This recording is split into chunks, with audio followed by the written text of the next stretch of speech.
How's everyone doing?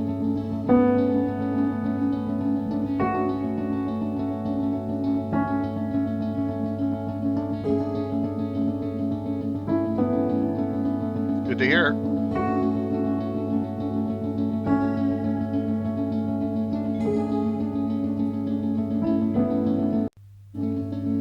Could be worse, I guess, right? Your repurposed freighter drifts through space. Everyone's doing As well. you stare out at the star Another void, day, a little another better. ship comes in. Wait, is this sci-fi? I thought we agreed on a World War Take II it a day campaign. at a time. Oh, did we? That's cool. I can pivot. It's The getting smell of movement smoke is getting curdles in easier your and nostrils. easier. Hold up, I thought we were prepping for a Still zombie want any apocalypse setbacks, campaign. you know? So I gotta watch. All right, here's what we're Doing doing. It's something the year stupid. 3700. Humanity's elite fled to other planets long ago, taking with them all forms of advanced technology. Earth survivors scrape by with historic tools as weird phenomena plague abandoned nuclear sites. Witnesses report seeing glowing lights and the dead rising from their graves. And amidst the chaos, 3 strangers will meet in a dim bar. A veteran zombie slayer, a disgraced general out for revenge, and a space mercenary sent to investigate the power plants. Now describe your characters. How did you do that? I have the right tools for the job.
A story once spoken is ageless.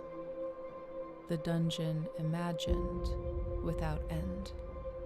The curious are the ones most courageous.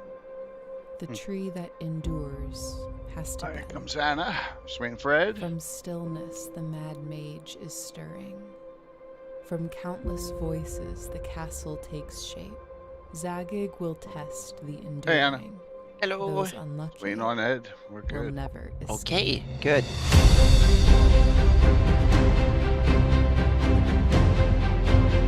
Cool. Oh, I need to silence my Zoom or my Discord.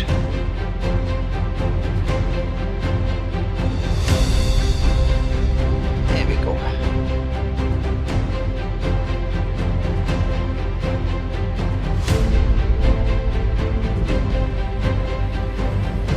Big early shifts.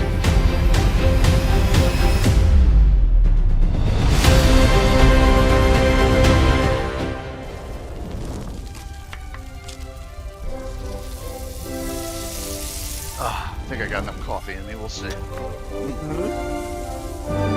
Dun, dun.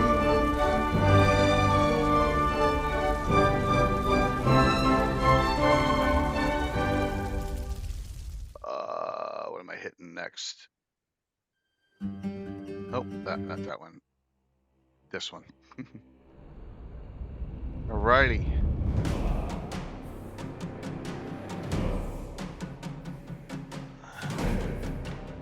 Let's see what we got here. Everything looks good. Yeah, I'm on Twitch too. There we go. Here.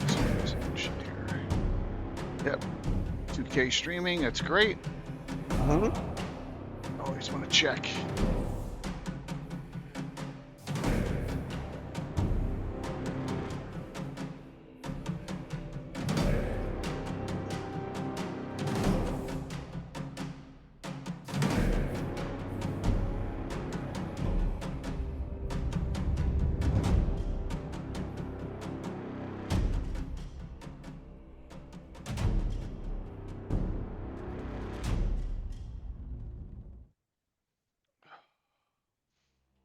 Everyone's doing well tonight.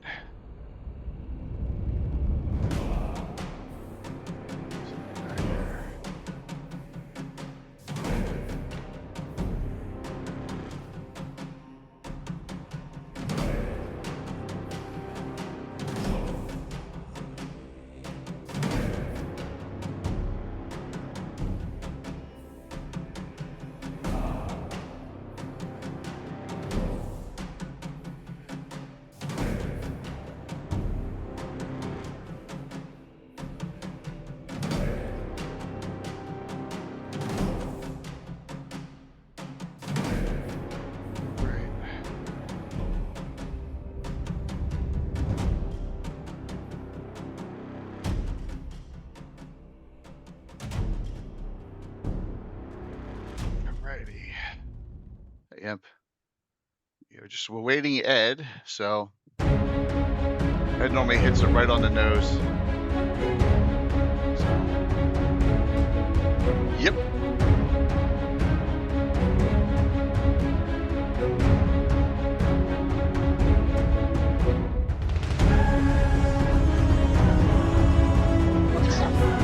Yeah. Good, thanks for asking. I'm getting there. That's good. That's a question everybody wonders how you're doing. I mean, I'll be switching from sitting to standing a lot. So, hey, what's up, tabletop? I'll be going up and down a lot, you know, with it still, and you know, it's kind of. Yeah, but you're back on a busy schedule again. That's amazing. Yeah, it's only been 2 weeks.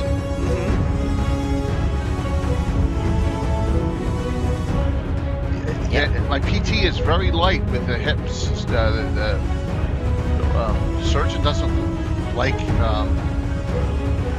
a lot of it.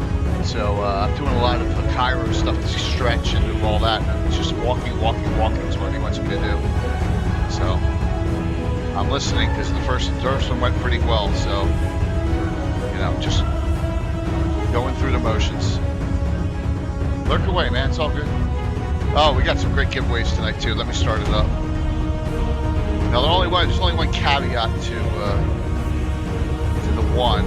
I'll tell you as we get on here, but it's an actual book from Troll Lord. So, a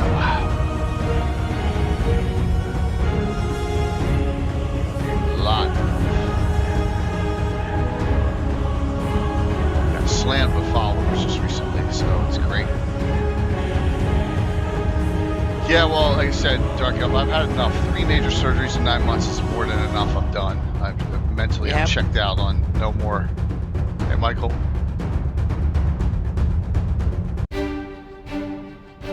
Thank you. I know Ed picked up the connector last night, or this morning. So I know he got it. My gosh, he was up at 3:50 in the morning when he responded to me. Hey.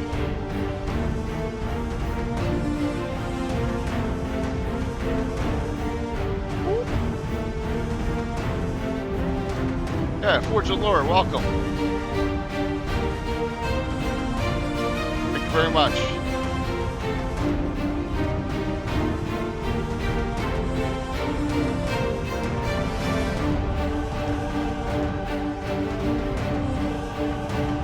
Doing okay. We had a good game. Whatever.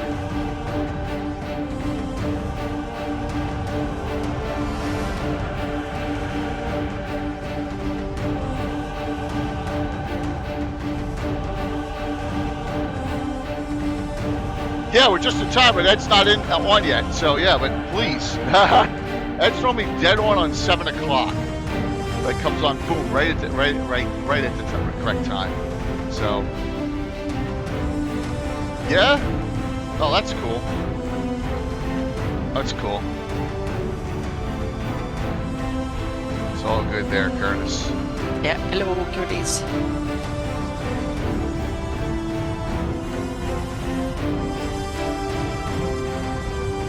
GUI game stuff was good. That's good to hear. They're going to be at, I think it's the first, I don't think they were there last year. First time they'll be at Page. Let's see here. Go to. Oh, we're waiting.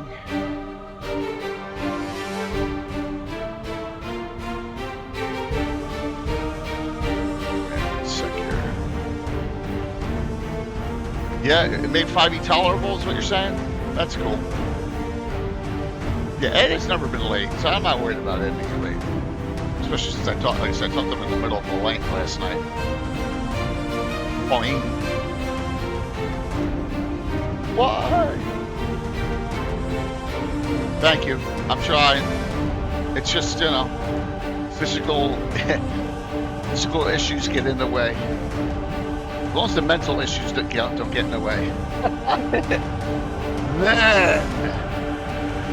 Man, I stacked a week of content, so we can go over some of that real quick.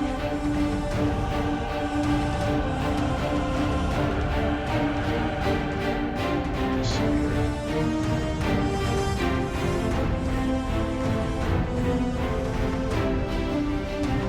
All right. Just throw these up. Give half of them. Cool.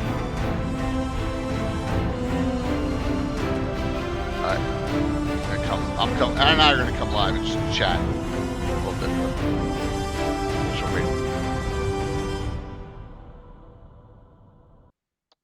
Awesome. All right. Whoops. I started the stream before you came on. There you go. There we go. Thanks, Artie Perfect. Scott. Thanks a lot. All right. Oh, Mark, thanks a lot too. Mark and Rachel, thank you. Really appreciate that.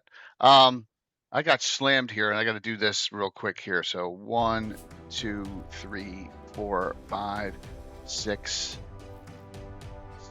7. I got 7. Yeah, so we'll put them all in. So welcome. We're just waiting for Ed to show up, which he has always been very timely.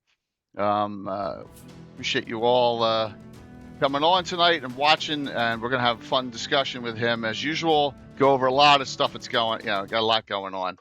Trying to keep things moving. So I really appreciate all that. Thank you. Thank you, Scott. thank you for getting us that hype train going. Yep. So we have now.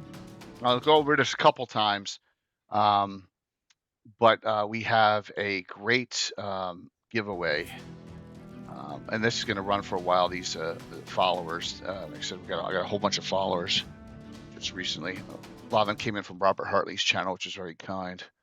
Where is it? Where's the book? Where's the book? Here we go. Monsters and Treasures of Air. Okay. We're waiting here. They'll keep on going. The other one. All right, here he comes. See, look at that. Boing. Look at that timing. Oh, that's a great picture, the illustration on that book page. Monsters and Treasures of Air. Yep. I just let Ed in, so we're waiting here for his connection. So, and I'll show you what the really cool thing, and a lot of you, I guarantee you, a lot of you do not know about this publication, which is it's in hardback, but you got to be in the continental U.S. Chuck said that the rates are insane. They're insane all over the country. They will give PDF if you're outside the country.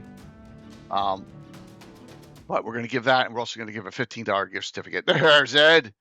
Dun, dun, dun. How are you? Hello. Hi.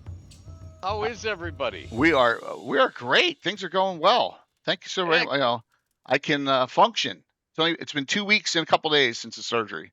So still got the walker there. I use it just for safety purposes. So, is this the last of your surgery? This is the third in 9 months. I've had enough, Ed. I really have. I'm just tired. I get it. I'm tired of him. I really am. Troller Games is giving away this great Monsters and Treasures of Air book in hardback to the winner tonight. And the reason we're going to go to page 62, two Gary Cons ago. Yes. I made Ed burn an item of his just to get away from one of the creatures here, which I used here. And we're going to go to page 62. And this is the great thing that we're almost there. Look at all these dragons. Holy jeez. Holy jeez. Look at them all. So here we go. But there is in here an ode to Ed, the Greenwood dragon. Yes. And two Gary Cons ago, they fought it at the end, and Ed uses his ruby of teleportation to teleport it into a bad place because he's like, I've had enough. So that dragon's still alive. So yes, and that was two. Like I said, that was GaryCon 2024. So, but we'll see what happens down the road. Jay, I'm just saying. Now that Baldur's Gate 3 has shown us the way, we don't have to kill everything we meet. We can romance them. Sure, you can. You can, and that's what that's what the tickling feather is all about. Just kidding. Yeah. So yes, we're giving this away in hardback. Now you've given me ideas here, dragons and $15 tickling feather. Oh, God. And a $15 gift certificate to Troller Games. So that we'll have 2 giveaways minimum. So yeah, alrighty. Just wanted to share that with you for now. And Virtual GrowCon signups are still going. Events signups are still going. People will start signing up for events on August 30th. Get your events in, get your registration in. This is our year 6 for that. Okay. Alrighty. And that'll be it. So Ed, welcome, man. Hi. Yeah. Great to be here. Hi, both of you. This is great. Yep. Yeah. Yes, Curtis, you are the man for the job on Thursday night. That's the name of the freaking adventure Thursday night. The right man for the job. Oh yeah. no. Yes. Don't worry, Ed. I'll talk to you after the stream on an idea I have. So yes. Yeah. Give away D&D branded air sickness bags. Late night ideas. Yep. All right, we got a wide topic tonight. Folklore, campaign arcs, plot arcs, and Greyhawk in the Realms. So this can be very amorphous. This can be very substantial. Whatever you want. It could be something local. It could be something major. It could be something that it's from our home brews that aren't published source. We can go all over the place with this one. It's always a fun discussion when we get here with Ed. And of course, starting in the second hour, you guys can give Ed some questions like we always do. Yeah. So Ed, been busy lately, I assume? Yeah. I'm still, as you can probably hear, getting over the con crud from Gen Con. Oh man. Yeah. So many people. Yeah. Well, look, you shake so many hands, you fist bump so often, you hug so many people. I try not to kiss people anymore because I don't want to give them this, but yeah, you give and take, so it equals, evens out. Yeah, true. But there's a lot of old friends, and I'm making new ones, and I'm trying desperately not to be the vector for this, but you can't avoid it, So I just sort of accept when I go to Gen Con, I'm going to come back with something. Aside from all the cool stuff I bought, I'm going to come back with something I didn't want. But aside from that, yes, I am busier than ever. There's lots of stuff that I can't talk about yet. And what can I talk about? Well, really not much. But I did delve back 45 years and get you some campaigns and plot arcs for both the realms. Wow. Cool. Yep. Nice. And when Ed does that, that means we're going to have some details on that afterwards, which that's very, awesome. Very cool. Getting Mr. Notebook out here. Uh-oh. It's the wrong notebook. Oh, yeah, no. Just to make sure, just put down a synopsis. All right, I can use this one here. So, all right, I was out for 10 days, and I started, I just got back into it and eased in, and now we're back on the full schedule. And so here, it's just a matter of just doing the right things. What's up, Tim? Doing the right things and having some fun with it. And Tim, I'll be reaching out to you for a Saturday game if you're free this Saturday for nuclear meat. Just going about the business, But this is good. I got a really awesome DMs roundtable next week. All ladies. It's gonna be awesome. We got a lot of stuff going on. Lots and lots of stuff.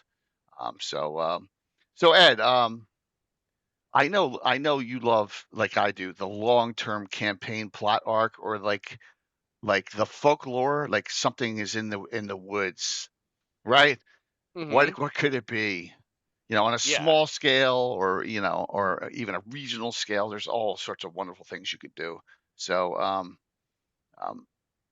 Rex Faust, I'll ask that in an hour or two. Okay. So Ed, what are your thoughts on the topic tonight? Well, okay.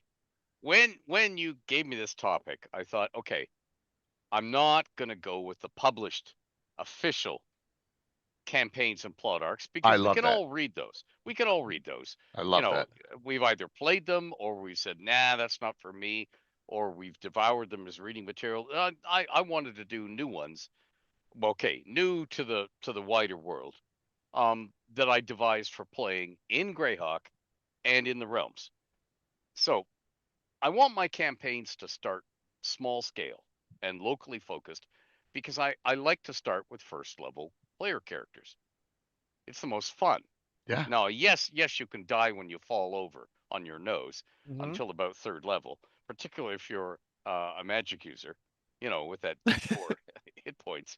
You fall over and you're dead, But I mean, um, there is a sweet spot for the game that starts at about third level in first edition and runs up to around ninth, 10th, 11th. Yeah. But I want to start with the beginning, particularly for beginning players. And then it's my responsibility as DM to make sure that I scare them with traps, but I don't instant kill them with traps. So they get the warning, but they don't get the bang, you're dead, ha ha. That's no fun. That's Anyway, no fun. Yeah, I agree. yeah. So small scale, locally focused, first level characters. So no gods, no mighty wizards, no wars, and no large scale politics on stage. All of those can be happening somewhere in the world, in the distance, over the horizon, and provide us with news and provide us with prime movers, as in people fleeing the war, refugees, or soldiers marching to the war, or materiel, supplies going in carts to the war. But I don't want that stuff at ground zero. So, step one, I choose a locale in the setting. Mhm. Step two, I choose backgrounds for the PCs, where they grew up, who they know, what skills they have, what jobs they've had, and what jobs they have right now, any debts they owe, and why they've started adventuring. This is all real basic bare bones stuff, but it's worth going over. Now, step three, initial adventuring challenges and antagonists for the PCs. Now, for both Greyhawk and the Realms, I look to Fritz Leiber's Fafhrd and Grey Mouser Tales for the starting style, that two-sought adventure, with one important difference. Minus the wizard patrons Ningobble and Shielba, at least at first.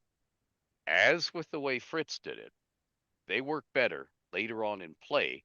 They step onto the scene to rescue PCs from certain death, but the price of your rescue is a service for me, and of course, that's going to evolve into ongoing patronage Sure. if the player characters let it. So, following this approach, I came up with the starter campaigns I used in Greyhawk in the Realms 45 years ago. So, for those of you listening at home, I was young, I was handsome, my Both of hair us was said not white. 40, Yeah, 45 years ago here yeah, too. yeah. Oh The my world gosh. was sepia and white. Oh That's my God. all that shit. Uh, Okay. Anyway, oop, did I say Jeez. a bad word? Where'd Oh the dear. time go? Oh, no. Okay. Okay. Awesome. So campaigns. My first Greyhawk campaign was urban, and it was set in the free city of Greyhawk in 686 CY. Wow. The PCs are poor dock 586. loaders and sometimes thieves when they can get away with it. They're living and working in barge end, not actually on the barges, but on the shore. Bargen, yeah. The warehouse. Okay, Mhm. they're they get caught and arrested in mid crime by masked men who have obviously been watching them, working for Neroth Gazgal, the Lord Mayor of Greyhawk, former thief turned politician.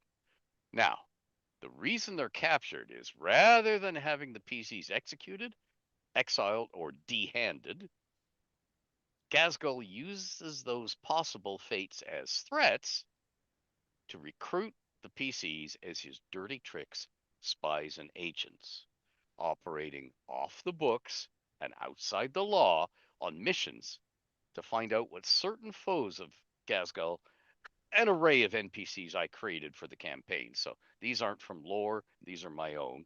Oh, that's Because, cool. for one thing, I didn't want the players to read up on them. And That's a great point. You he- invent your own villains because So, no one can spy on or Ed, I sneak think in and read it before. Yeah. I think you just did something here, announced something that no one else knew. That you were DMing a Greyhawk campaign in the early '80s. Mhm. Sure. Oh yeah. Yeah. And if two of the participants hadn't died and one of them hadn't moved to Europe, it would probably still be going now. Wow. But Wow. Mhm. but yeah, it met a bad fate. But anyway, okay. So I they had to find out for Glasgow what his foes were up to, and then hopefully to thwart them at every turn, just to keep them preoccupied with their own troubles and neglecting the troubles they were preparing for Glasgow. So think of the relative power scale of old Spider-Man comics where Spidey is fighting, say, the Kingpin and equivalents, or Batman is fighting the Penguin Hmm. and equivalents. That Hmm. sort of power level. Right.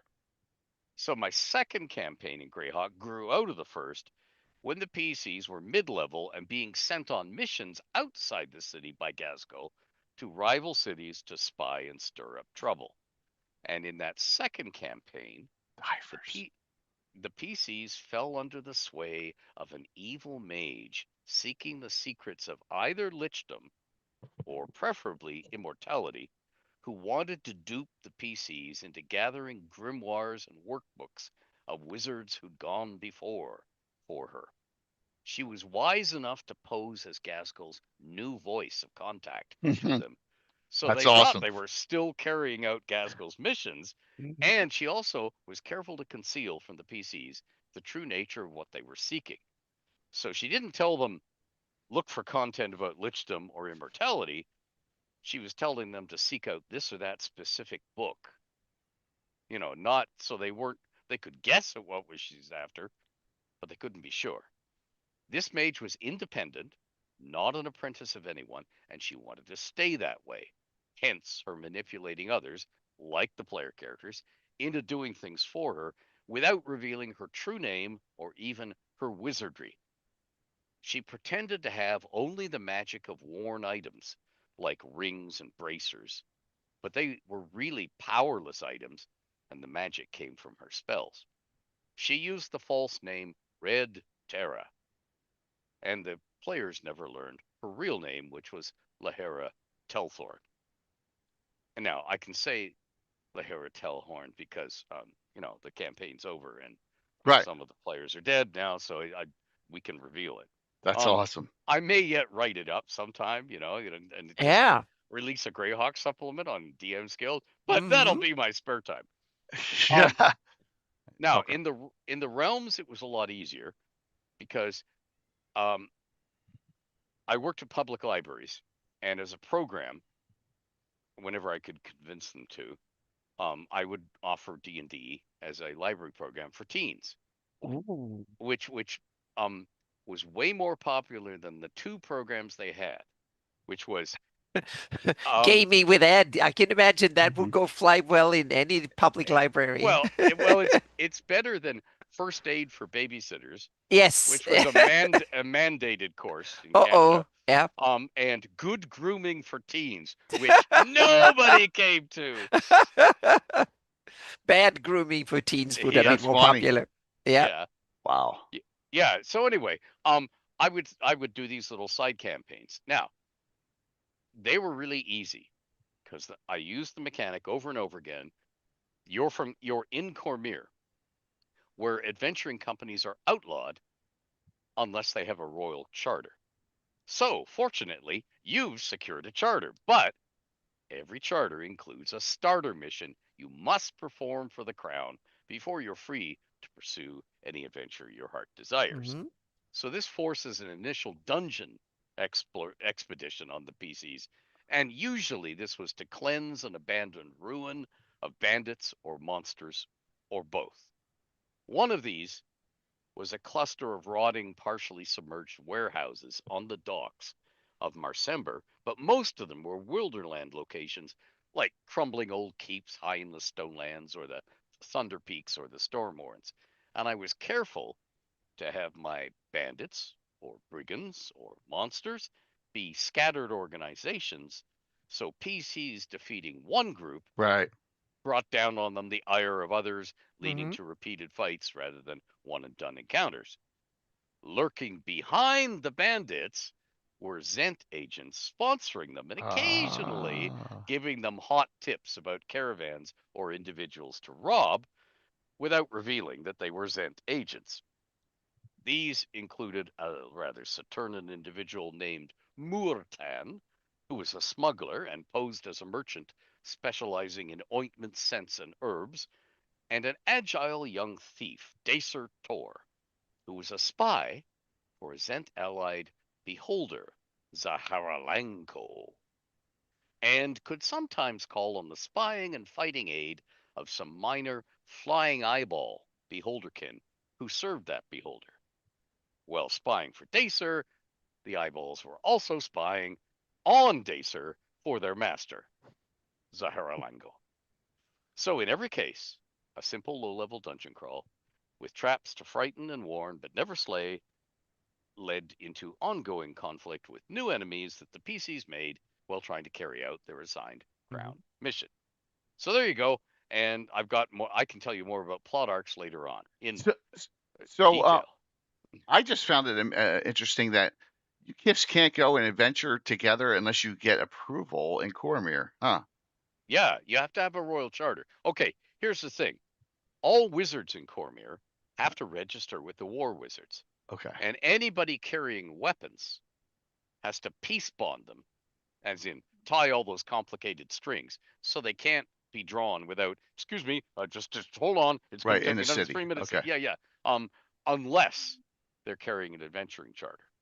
Papers, please. That sort of thing. Yeah. So Cormyr's law and order. So that was the big thing. You have an adventuring charter. You're the company of the unicorn, or the company of the horse, or the company of the wobbly ding dong. You have to fulfill the mission in your charter. Okay. And report back. Hey, we did it. Here's the head of the manticore. Interesting. Yeah. Mm-hmm. Cool. Okay. So some nice low level stuff there. So there was a question. Anyone we know that played in your Greyhawk game? Any names? Oh, of gamers who would Yeah. be remembered. Probably not in the gaming field. Okay. There was a gentleman who was very prominent in science fiction. My nephew, Mike Glickson, who won a couple of Hugo Awards for fanzine editing back in the day, known as Der Glick. And although he was legally my nephew because I married a woman 25 years older than me, he was actually older than me.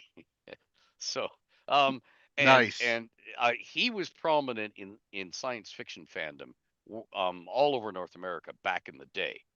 But science fiction fandom is very of the moment. Yeah. Like you go 30 years on, and people haven't heard of him. Right. But at the time, he'd won his Hugos. He was prominent. And yeah, he was Oh, my cool. friend. Cool. Yeah, Yeah. as well as my nephew. We would sit around and drink neat whiskey, Of course, um, Jeff. No problem. Yeah. and play. Yes, yeah. Those of you at home listening, do not do what we did.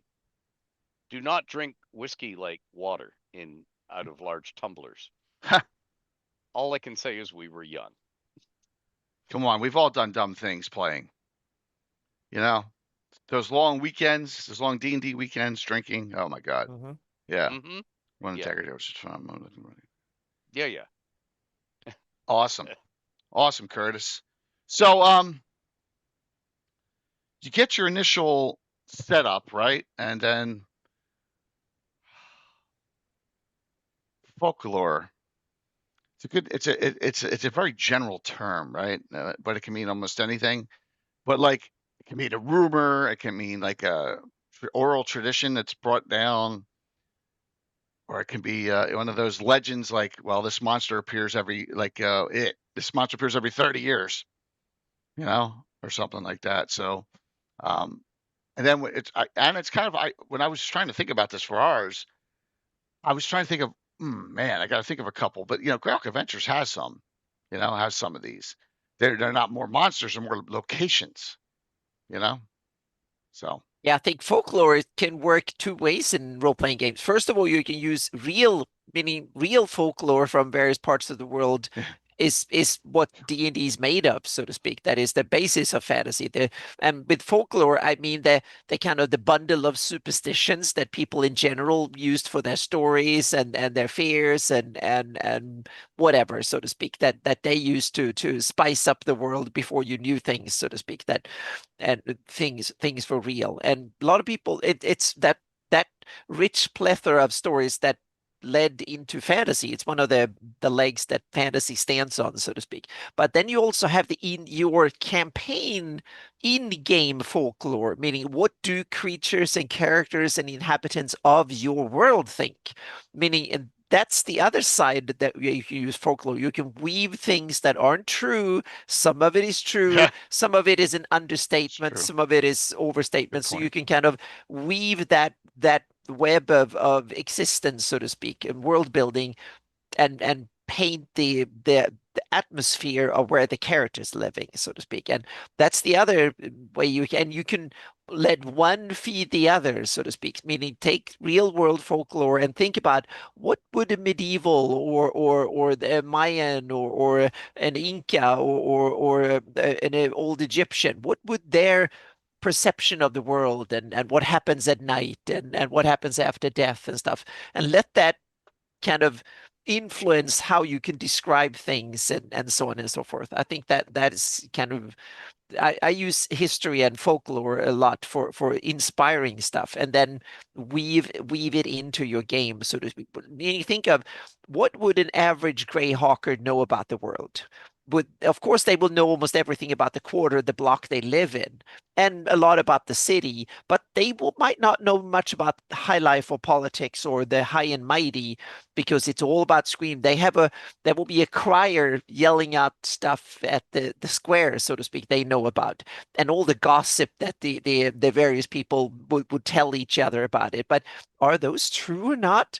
And I'm sure, since if you live in a place with large walls, if you've never been outside of those walls, a lot of people will tell you everything. And remember all these maps you have in the real world, there be monsters. As soon as the cartographer didn't know much, they just put bigger monsters and bigger and nastier. And the interesting thing is that's how the world works today. When you hear described that it's always more gruesome and dangerous the farther away from home you go, so to speak. And you can exaggerate that both figuratively and literally in your game. The monsters can be nastier the further you go, but you Yeah, can that's also point, yeah. It's like the dungeon. The deeper you go, the bigger the monsters become, so to speak, traditionally. So yeah. no, that's true. Like for example, Lewis and Clark in 1803, when they went Yeah. west, they thought they were going to find Mhm. dinosaurs and stuff wandering around out Exactly. there. Yeah. Yeah, they had Yeah. no So idea. it's So except yeah, a natural human yeah. instinct to do it, and you can kind of and then comes another thing I'm right now thinking about when I'm designing my Hawktail rules. What would be an elven view of this, or a dwarven? How would their folklore be different? If Hmm. your average lifespan will be 1,000 years, your folklore might not be so now, here, and there. That might be what happened 500 years ago is only a couple of generations ago. They might look forward in time and backwards in a time in a way that humans might not even be understanding of, so to speak. I'm more keen on seeing they might be more interested in cosmic matters and the grand scale. A young elf might get told stories about the power of how the forest was created 1,000 years ago and who ruled and the ancient queen and the heroes that saved that things that happened 2,000 years ago might still be in living memory in an elven culture. And what happened 50 years ago in the city of Greyhawk might be forgotten by almost everybody. And that gives a different perspective. And I think you should weave that into your stories. It might be true or it might be legends, meaning humans invent legends or things that happened 30 years ago. Elves might talk more truly and stay more focused on things that happened 500 years ago, and or they what might traditionally weave cool myths because that's entertaining and a chaotic or lawful society. If elves are chaotic, they might always talk about it in poetic terms or stuff like that rather than talk about it outright, so to speak. There's not a lot of Elven, Dwarven lore in Greyhawk like that. Exactly, and that's why I think that's something that should be remedied by Yeah. awesome community members making cool stuff, so to Well, speak. Yeah. you had the isolationist is Yeah. it Celine? You know, Mm-hmm. the Yep. isolationist policy Yep. that Melf broke in effect. Mm-hmm. Yeah. Yep. Anyway, And also that's an interesting part. The isolationist might be from a human perspective from the outside because the elves talk about this stuff and they don't let us in. We can't go in and do business like we normally do. So the isolationist might be a perspective seen from the outside, and the elves is like, yeah, but these pesky humans come bang on the door every 5 minutes. So give them a little bit. We just need to recover here for a little bit, whatever. But and a little bit is like 10 years for in human terms, but in elven terms is an afternoon. We having a festival that we celebrate this decade or something, and so we don't trade. We trade less this decade. Meaning stuff like that. You can have all sorts of interesting complications that from an elven perspective is, yeah, we do this every 400 years. We celebrate the year of or the decade of something, whatever, of everybody's supposed to do wonderful art and lock themselves in to do poetry or whatever to do it or something. You can invent things on a different time scale for others to spice it up. And what about dragons? Maybe they have a jam every 500 years to realize this is the age of conquest or the age of getting a new partner or show off or something like that. So they might decide all of a sudden that this is the year they want to do things. And maybe some long-lived creature like elves have a memory of that happened 800 years ago, but no one else remembers it. So when the dragons come out in force just to do something, whatever, then that might be, yeah, something they never heard of. And it might not, yeah. Sorry, go on. No, it's okay. I'm just It's okay. riffing here a little bit, things that are possible that you can toy with and play with in your campaign. And Ed, I want to go tie into something that you said that I think is really important when you said you acquire enemies as your campaign goes on. And I think one of the underused assets of low-level play is that when you're low-level play, you're so insignificant that major villains don't even notice you. You can right. walk around town and go down in basements doing things and whatever, and no one will pay any attention. But once you reach like fifth level, then you have notoriety at least around the city block. Every villain in the city block will know about you. When you reach eighth, 10th level, the whole city would know about you. Even the oligarchy running the city, they would know. The good ones and the bad ones, they will be aware of you. And when you reach 15th to 18th level, the whole country will know about you. Every villain. And when you're 20th level, even IUs 2,000 miles away will start noticing that there's someone going around killing things, doing nasty stuff, and is a threat to me. So that obscurity means a lot of freedom from stuff that the big guys don't notice you. And then as you acquire power and level and experience, you become a threat. That's why they will start dealing with you, so to speak. Ed, I'm going to let you answer a question or someone here. It's very basic, but Pestilence Centaur put, I was wondering how you all generate ideas for the next adventure or plot arc when you finish the current one. I normally have like an idea of where I want to go in a general sense. Oh but- dear. Okay. It's three different things. Mhm.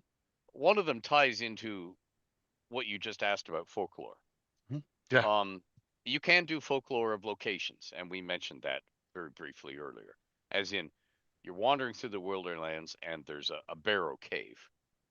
Or a weird statue that's been weathered away, so just the base is there, on a windswept hill in the middle of effing nowhere. And that can have folklore associated with it. If you need a mouthpiece, you have an old guide, like a hunter or whatever, that the PCs can hire or that they bump into. And once they're powerful enough, that guide can get killed off, which gives them something to avenge. They'll get angry because their guide was taken away by somebody and they want to get revenge for that. So you can do folklore of a place. And I just did a thing for GUI Cube, Environs of Gizengax, the surroundings of Luke's tomb of Gizengax, where we're putting interesting little locations in the wilderness, and they have folklore to go with them. Cool. So that's one thing. The second thing is I'm always having subplots, and this is where we'll get later on into the plot arcs. I've got subplots going on 5 or 6 at a time, crisscrossing and bumping into each other, because it's essential that it not feel to the players like they are the prime movers of the setting. Mm-hmm. It's essential that the setting feels alive without them. So there are all these NPCs doing things all the time. And some future adventure ideas can grow out of that. And the third thing, the essential thing, the why you're sitting in the dungeon master's chair thing, is all the time you're playing, you should be reading the faces and voices of your players, seeing what they love, Mm-hmm. whether it's problem puzzle solving or Right. dungeon crawl or hack And what they're slash. scared of, Yes. Yeah, that's the best. When they like, oh, what if that happens? Then it's like, oh, awesome, maybe that happens. so yeah, so yeah, exactly. their fears is if they're like, who moved by something that, yeah, meaning they will give you half the plot points, subplots, and future one is what the players will give you. Meaning I put up the situation. Here's the situation, and what some of the major what they want to have done, and then I just let it run, and the players Yeah. yeah. They go into the soup, so to speak, and spice it up, and things happen. Yeah. Exactly. Yeah. Yeah. That's the final thing they will generate. Yeah. Or rather, you will watch what turns their crank and Mm-hmm. then add that, and that's Yep. the other thing. So you've got 3 strings to the bow of where do you come up with stuff? There they are. Those are the 3 things that you can draw on to make sure that you're constantly getting new adventures that feel like they grew out of the setting, they grew out of what the player characters did, so it doesn't feel like, hey, I went down to the hobby store and bought this new module, so I'm going to run you through it all. Yep. And I mean, that used to happen a lot in the early days of the hobby. Everybody was waiting for the very few products that came out. Everybody knew. Yeah. But of course, it also meant that everybody read the same products Mm-hmm. that you bought. They bought them and read them. So, yeah, it feels better when the world feels real rather than, Yeah, you know, it's like good sandboxing, meaning if you've done world building right, these things will come as the emerging properties from the yeah, world building and the playing that what actually happens at the table. If you have done your world building right, and it doesn't need to be detailed, but it can be superficial but broad, so to speak. And then you start playing, then the stories and the happenings in the world emerge from those two things, meaning that your world building, campaign planning, and sandboxing, and the players' desires and urges and wishes and die rolls and the fun you have at the table. When these two things meet, you will get the seeds for things to move forward. And I think that's one of the hard bits as a DM, because first you sit at home and do the world building. You're the sole mind behind things. And you do all these, and don't see it as, oh, I'm prepping this is going to happen, because then you go to war, meaning you go to the players at the table, and all the things just shatter, and you get all of a sudden half a dozen minds start messing with what you did, but see that as an opportunity. So then you have to kind of switch from I'm creating everything to I'm listening and using all the cool stuff that comes. So it's like a mind shift. And in a way, I love both. When I'm sitting at home mapping and world building and stuff, it's me sitting creating. And then when I'm playing, I'm more of a spectator when I'm running the games rather than the driving force, so to speak. And that's one of the things I like. And it might be sound weird. You're the game master, but I still feel like I'm much more of the the person least in charge of the game, and that I think is a good mindset to have when you run a game, because you're basically there to serve the world to the players, and then let Right. the players play with it and have fun with it. True. Yeah. Yeah. Absolutely true.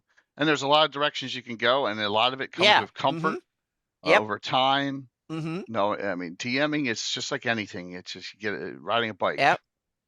Do it over and over and over and over. You get better and better and better at it. So, Yep. yeah.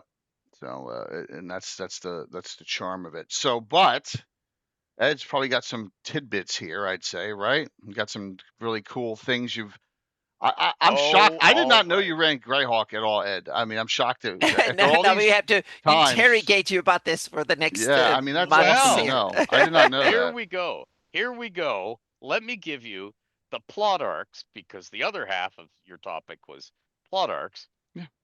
Let me give you the plot arcs for that first campaign. Let's the do first it. Yeah, Grey- awesome. Greyhawk campaign. So we saw the overall framework, the focus, the direction. We went over all that, and let's add in the plot arcs. So the key for me when I'm doing plot arcs is that they get affected by what the player characters do, but they start off independent of the player characters. They concern non-player characters and what they're doing, so they all have to have their own lives, aims, and interests that may have nothing at all to do with the PCs, except colliding with them along the way. So, let's go back to the campaign. So, Lord Mayor of Greyhawk, Neroth Gazgal, hires the PCs in the first place because although he thinks his current bodyguards can protect him from assassination, he knows that certain foes are up to various things that he has no way of spying on that doesn't use spies that those foes will already recognize. Mm-hmm. People from the Free City, people they know are in his employ or that they can figure out he's hired or whatever. So he hires spies. And by the way, wrinkle number one, the spies are not the PCs. Because Gazgul is not an idiot. He doesn't hire first level characters to be his spies. The PCs, who may think they are the spies, are actually the bumbling distractions. Mm-hmm. So the real spies can achieve results. And that means the player characters don't have to get into the right place and time to see something important. They're useful fools, like Yes, in Russian that's terms. that's exactly what they are. They are Hey, About Joey. useful fools. idioda. Yep. Yeah. Yeah, I think the Russians call that the Politburo now. Oh, Oh, they used to. Yeah. yeah. Thanks, Yeah. Star. So, But the useful fool is actually a Russian term. I A think it was Russian the term. NQ, the Czechia back in the day. They called it the useful fools, and yeah. Mm-hmm. so the plot ideas that I'm adding to the campaign center on Gazgul's rivals and what they're trying to do. And then they zero in on how they're trying to do it. So, and here we're stepping firmly into the realm of stuff Eddie created for his own campaign. So you won't find it in any official setting lore. That's perfect. Okay. Yeah. So, Gazgul has at least 3 rivals. And I'm just going to lay them in front of you now. So these are NPCs you can use in the free city of Greyhawk. Leduger Halen is the first one. Leduger is a tall, fit, handsome man who says little, is in iron control of his face, voice, and body language, and he's a traditionalist. He's conservative. He's a member of the directing oligarchy who wants to stop Gazgul's reforms. Because he's on top in the status quo. He likes the way the free city works when he's on top. He doesn't want that to change. And here's Gazgul messing with things. So he wants to stop it. So he uses third parties as intermediaries to sponsor endless assassination attempts against Gazgul in faint hopes that one of them will eventually succeed. But whether they succeed or not, their cumulative weight will make Gazgul wary and slower to bring about changes. because he knows that he's sticking his neck out, literally, every time.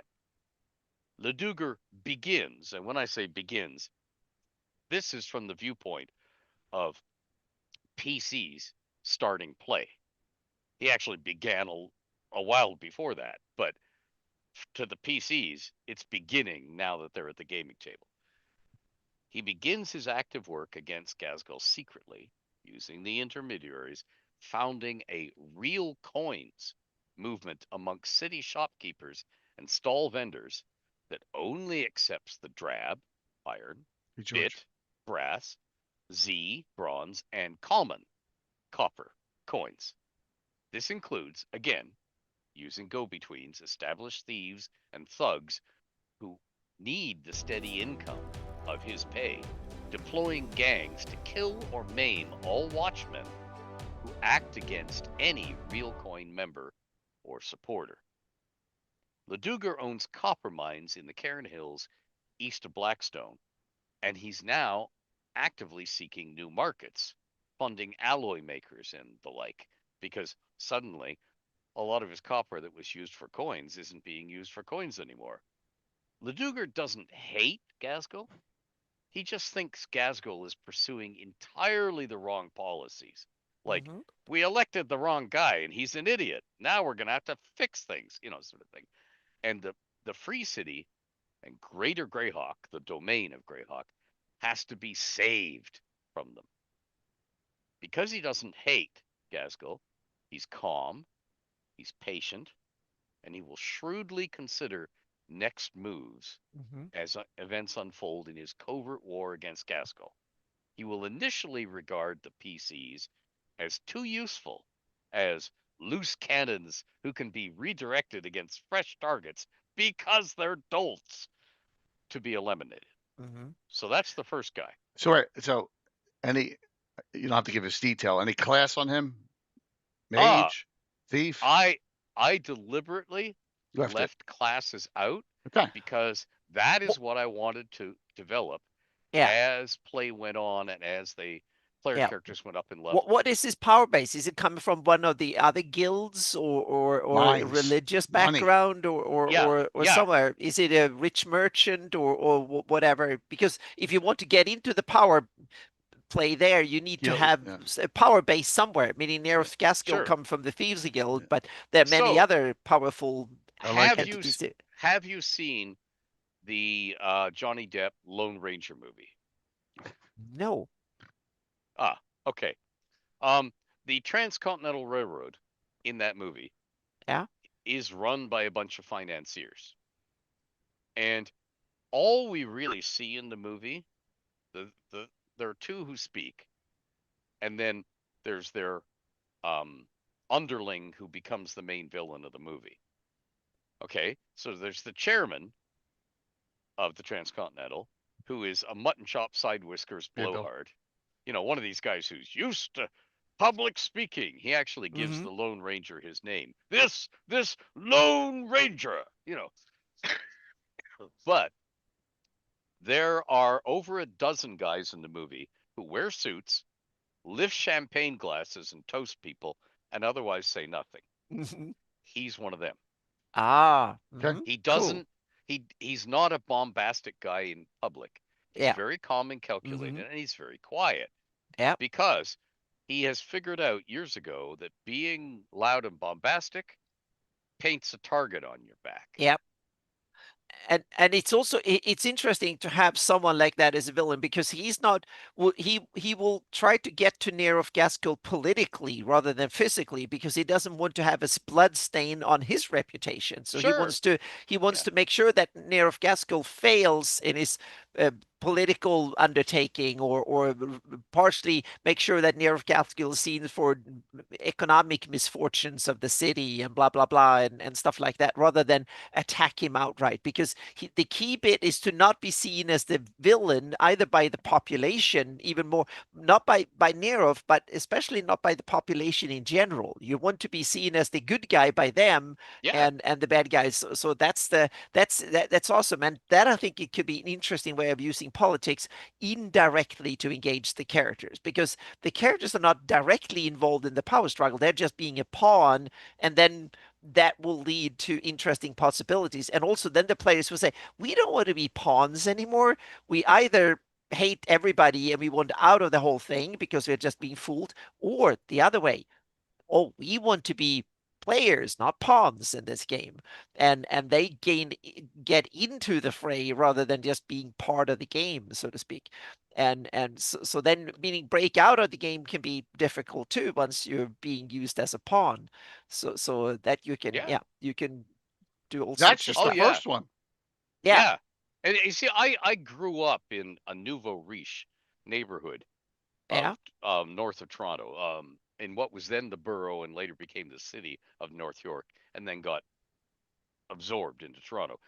But it was full of new money, Mm-hmm. and there were people who were new money and throwing it around, splashing Yep. it.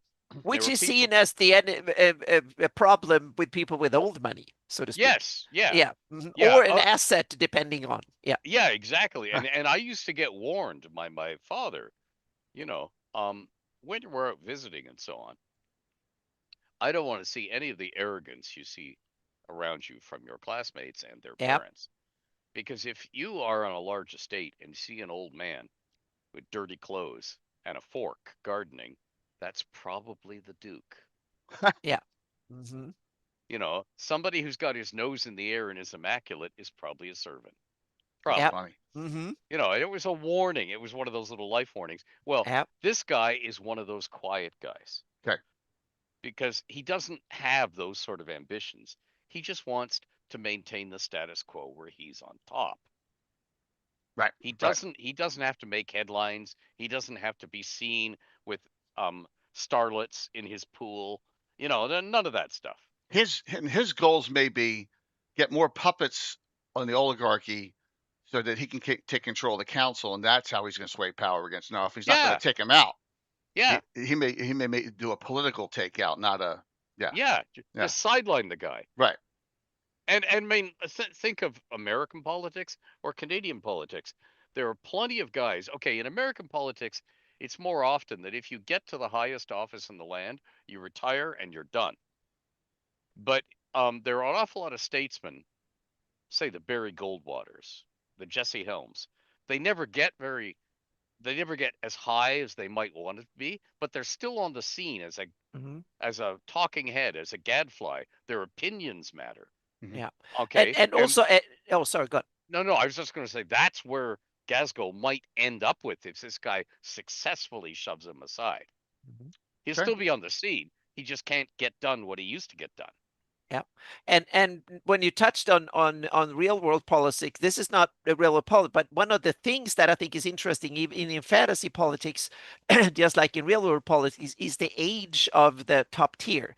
Meaning, in some systems, age seniority is like in America now. See, most actors, top actors, are they have to be in the game for decades in order to be seen as a serious contender for power. So some, and in feudal systems and others, that will probably be the case that you had to be old in order to just be seen as a serious contender. So some systems like cities or countries or or sects or whatever it is, it's the oldest. You have to be old and you have to you have to have loyalties for decades, otherwise you can't be seen. Or in other systems, you have to be young, brutal, and smart and savvy in order to do it. So then it's the young ones. As soon as you go middle aged and you're not physically like I'll in Greyhawk or something, if you're not old enough that you can defend yourself physically, your history, so to speak. And that might be with it. So some systems are, and that also means that if you have young ones, that means that contenders can come and go in politics for a generation before their history. But in the old system, that means that you slowly come in, and once you reach the top, when you topple, there's no way back, so to speak. You Yeah. can never come back again, or you don't linger. You killed off by age itself, or you are simply disposed of one way or the other once after when you get old and frail and been sitting enough, and then the whole country change or the city or whatever it is, the cult. So So you can build different, you can have a younger, vibrant, more changing offense system where you can have that stale leader at the top that needs to be replaced once every generation. And that will shift where your plot arcs will be, but it gives different types of openings and different style. And you can have a young emerging system that wants to change and topple that one at the top and change the whole system, and so on too. So that you can, we have to get rid of the evil mad king. We've had him for 40 years. What if he comes like in the Great Kingdom? He becomes an animus and stay forever. That might be the worst case ever. So we need to a bunch of younger nobles or whatever might rise up, and the overking, like in Greyhawk, he starts making animuses of them all in order to make them loyal, and that opens up a. But I'm thinking about running a Greyhawk campaign where you have to be a young nobles, and you have to save yourself from the threat and save your relatives or whatever. So you have to kind of compete with the overking on which side will win and Why stuff. stay so off that east side of the map? No, I love God. there's some really cool stuff Hey, when it Rachel. comes to this. I can see a 10+ campaign will be awesome to do something like that. But a lot of options. Absolutely. Yep. Just so everyone knows, and this is pre-Ed having this because this doesn't exist in the early 80s. This came out like 88, 89, if I recall, the Free City Greyhawk box set. Oh yeah, which version did you use? I know he used folio stuff and he created a lot of himself. I'm thinking it sounds like it. Yeah. It was the folio. It was talking to Jim Ward. Yeah. Gary. I don't think I ever got to talk to Rob Kuntz alone. Really? Yeah. But talking to Len a bunch of times. Yeah. Talking to Len was funny because I only saw them at Gen Con time, and Len was always carrying an attaché case padlocked to his wrist. I've seen him with pictures with that thing. He had it under his And I used to tease him. And I say, "Oh, so that's so the other gamers can't get your dildos and batteries, right?" Which did not amuse him because he was it was like, hell no, all my important notes are in this future of the game, and I was ragging on him, but because as it happened with my dad's background, I was seeing guys who carried around briefcase chained to their wrist, and they were mainly old, broken down men in trench coats who you can the sort of men you could see falling asleep in a phone booth. not secret agents. When the guy slumped down the phone booth on the inside, you figured he was exhausted or maybe drunk, or he hadn't slept in 3 days at work. Not that he was a secret agent that somebody put a bullet through. Anyway, but yeah, I did manage to talk to Len about stuff. That's so awesome. Because I was trying to find out.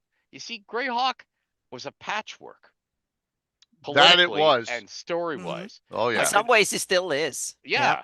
I mean, I could see the big battles, the sand table battles at Gen Con 8 and so on, where armies are clashing, and I could buy and read the little modules, the adventures, and play some of them that weren't published right away or ever at early Gen Cons. Yeah. But that's set piece dungeons, and that's giant army clashes.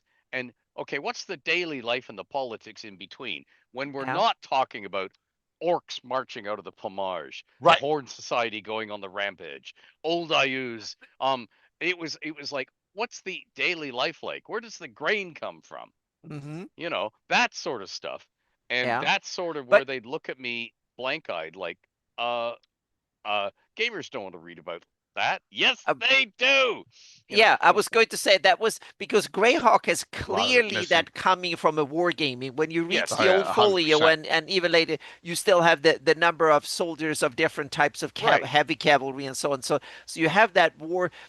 Forgotten Realms. It doesn't come. It comes from the stories and the fluff and the lore and not the wargaming background.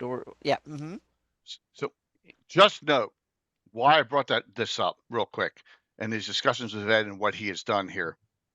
In 1988, 89, when this came out, there's a thief Thomas Ratek from the river quarter, and there's another thief from 2 quarters. I think it's the farm quarter and the river quarter. They're trying to overthrow.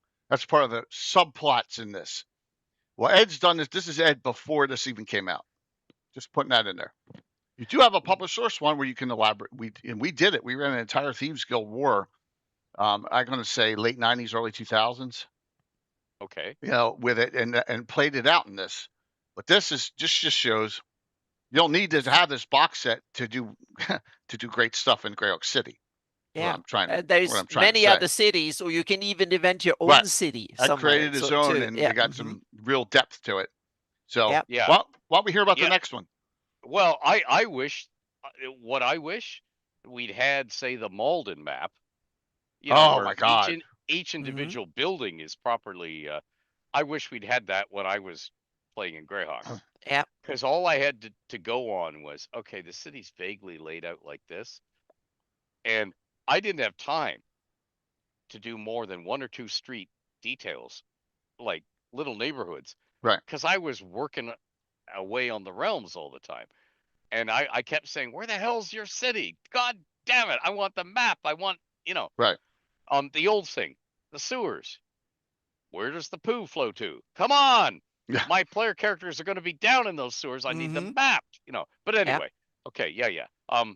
That's water under the bridge, or rather turds under the bridge. Yeah, floating in now the for water. now, yeah. There's this time frame because it's just a DM has a limited amount of actual data right in front of them, and they have to use what they have. And neither of us, you didn't have that. We weren't doing hardcore adventure in Greyhawk City till that box set came out because I didn't have the time. And that is why the Realms has been a sales success, because all of us who worked on it did the scut work. Yep.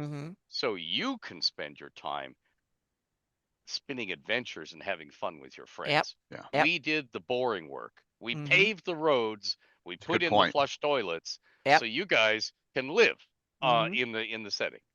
And that's the secret to lasting financial success in the game industry. Do the work for the gamers that their busy lives don't give them time to do, and then they can spin the stories and they'll love you for it. Because you did the things like you told everybody what architecture this cabin is and what the roof is made of. So when the thief climbs up on the roof, you don't have to invent it. It's right there. And it also gives that persistence over time that you can read and go back again. So 5 years later, when someone climbs up that roof again, they're like, oh, what's this roof made of? And that gives it real staying power, so to speak. And that's why you should make notes. One of the crowning moments in the Home Realms campaign, one of the gals playing a female character, she's fleeing from a guy who's turned out to kill her, and she's in her ball gown. It was a revel, so she jumps out the window onto the roof. She's running along the roof.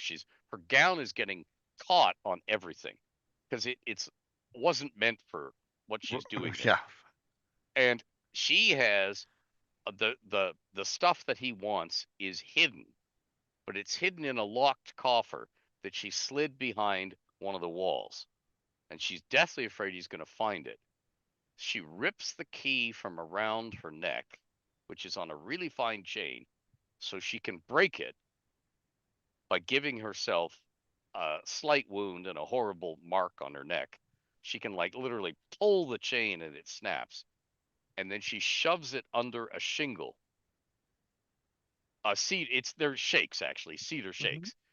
She shoves it under a cedar shake on the roof that she's crawling over, takes careful note of how close the chimney pot is so she can maybe find it again, then goes running on along the roofs. She's being pursued by that time, and she's terribly caught.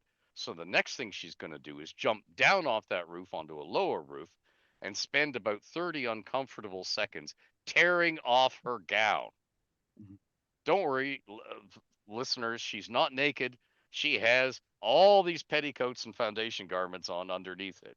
She's just getting rid of the shiny satin gown that's catching the moonlight and all the rest of it, and giving herself some room to move.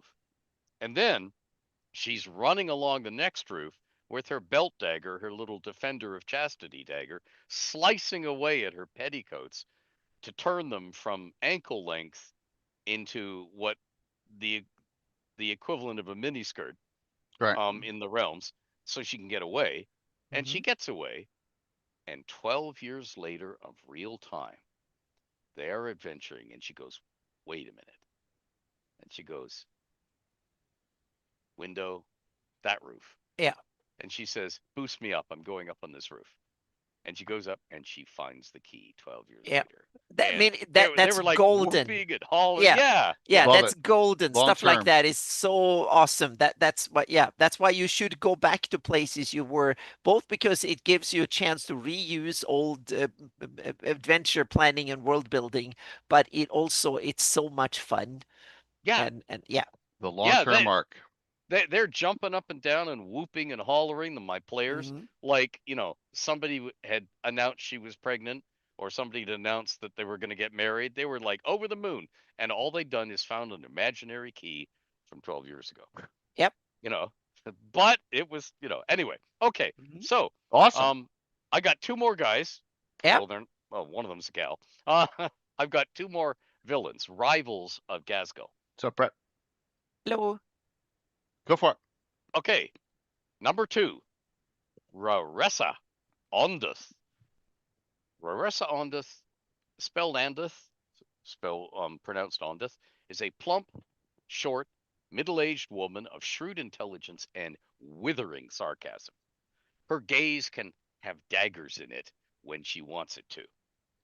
She detests fools, but she can be very charming and can utterly conceal her true feelings.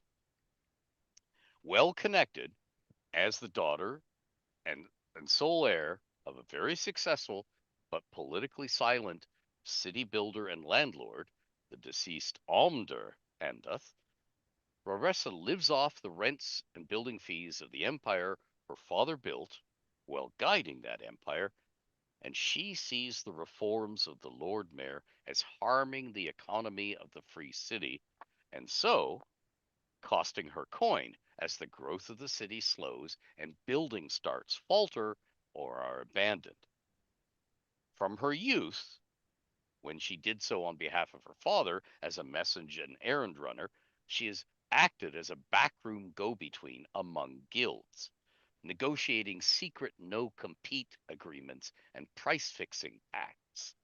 She's good at this, and she now pursues it not just out of self interest, but to keep the guilds as strong and, unofficially, united as possible against the reforms of Neroth Gazgul, which have the effect, in her view, of making the Lord Mayor ever more powerful and the directing oligarchy able to curb the growing power of guilds and wealthy independent merchants, which of course she sees as a bad thing, being one of them.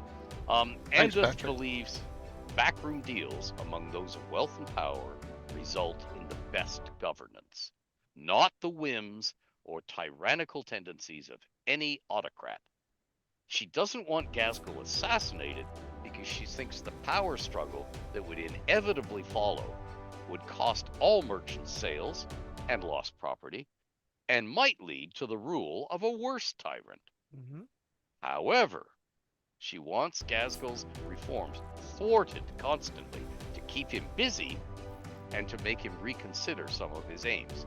So she will begin, and again, begin as in when the PCs start play, by sponsoring criminal gangs in Hardby and Narwhal to relocate to the Free City and begin small, specific acts of arson against city watch posts and property to cause the watch to try to investigate so watch officers can be identified and followed or attacked from then on, i.e., you send in the detectives and heavy hitters, and now we know who they are because they're rushing to the scene and talking to the on the cobbles watchmen as necessary, and by targeted thefts of specific goods to manufacture shortages that particular guilds can benefit from. So, in modern parlance, stock market pump and dump. Mhm. Okay. and to stir up public discontent against Gaskell's reforms. Any Nice. adventurers she identifies, such as the PCs, she'll seek to frame for some of these gang activities, so watch responses against her own people will be delayed and directed at the wrong targets. If the PCs survive, she'll then seek to misdirect them into personal conflicts with the Lord Mayor's bodyguards and supporters, and then against other members of the directing oligarchy to try to get them hostile to Gaskell's reforms. So there you have it. We're playing high level game here rather than Yeah. Yeah. Yeah. I love it. That's awesome, and I think you tied into a couple of mentioned a couple of really interesting aspects. One of them is that some types of villains and political systems are run by powerful individuals. Others are institutionalized powers, so to speak. In some ways, you can see it between lawful and chaotic. Chaotic systems are run by powerful individuals. It's my will, and that's it. And in Greyhawk at high level, you can see I use as it's him. He is the sole power and he rules his empire. And then you can see institutionalized villains or countries or whatever, organizations, factions like Scarlet Brotherhood. Even if you take the leader might be anonymous, the Horn Society, another one. The individual leaders might be, you don't know who they are, and they might be unimportant. Even if you kill one hierarch, not the Horn Society is not going to fall. Scarlet Brotherhood, you kill off half the leadership, they will relentlessly carry on as an organization. Their strength is not in the leader, it's in their ability to build a cohesive organization moving forward. But on the other hand, that also makes them they have a harder time selling themselves. A strong individual is more charismatic, can often sell themselves easier, and so on and so forth. So you have, and it doesn't necessarily good or evil. The same thing will be on the good side, so to speak. You can have a strong, benevolent king that everybody loves or whatever, or you might simply have a state that people trust the watch or whatever and the city, and it runs it perfectly, this wonderful place to live or whatever, and so on. So and then you can play with it. So I think that is the institution versus the individual is interesting, both in villainy or in general background, and to set it completely different tone. Some villains are individuals, some other villains are factions or organizations or run by a whole secret cabal of whatever. And you can have the same thing on the good side, so to speak. Interesting. Exactly, but and some leaders might run personally because they are abhorrent, so to speak. They gain power because no one, the people fear them rather than they're charismatic. But charisma can work in negative ways too. So like we see I in, like charismatic villains myself. yeah. I like the charismatic. Yeah, Make sure and my two also cats don't fight. charisma might be simply in the way you can bully others into submission, and might be very good at using bully tactics to get others to do his bidding, so to speak. Absolutely. Yeah, it doesn't need that, and that usually takes some sort of charisma personally, so to speak. You can't be a weak. You at least be perceived as strong.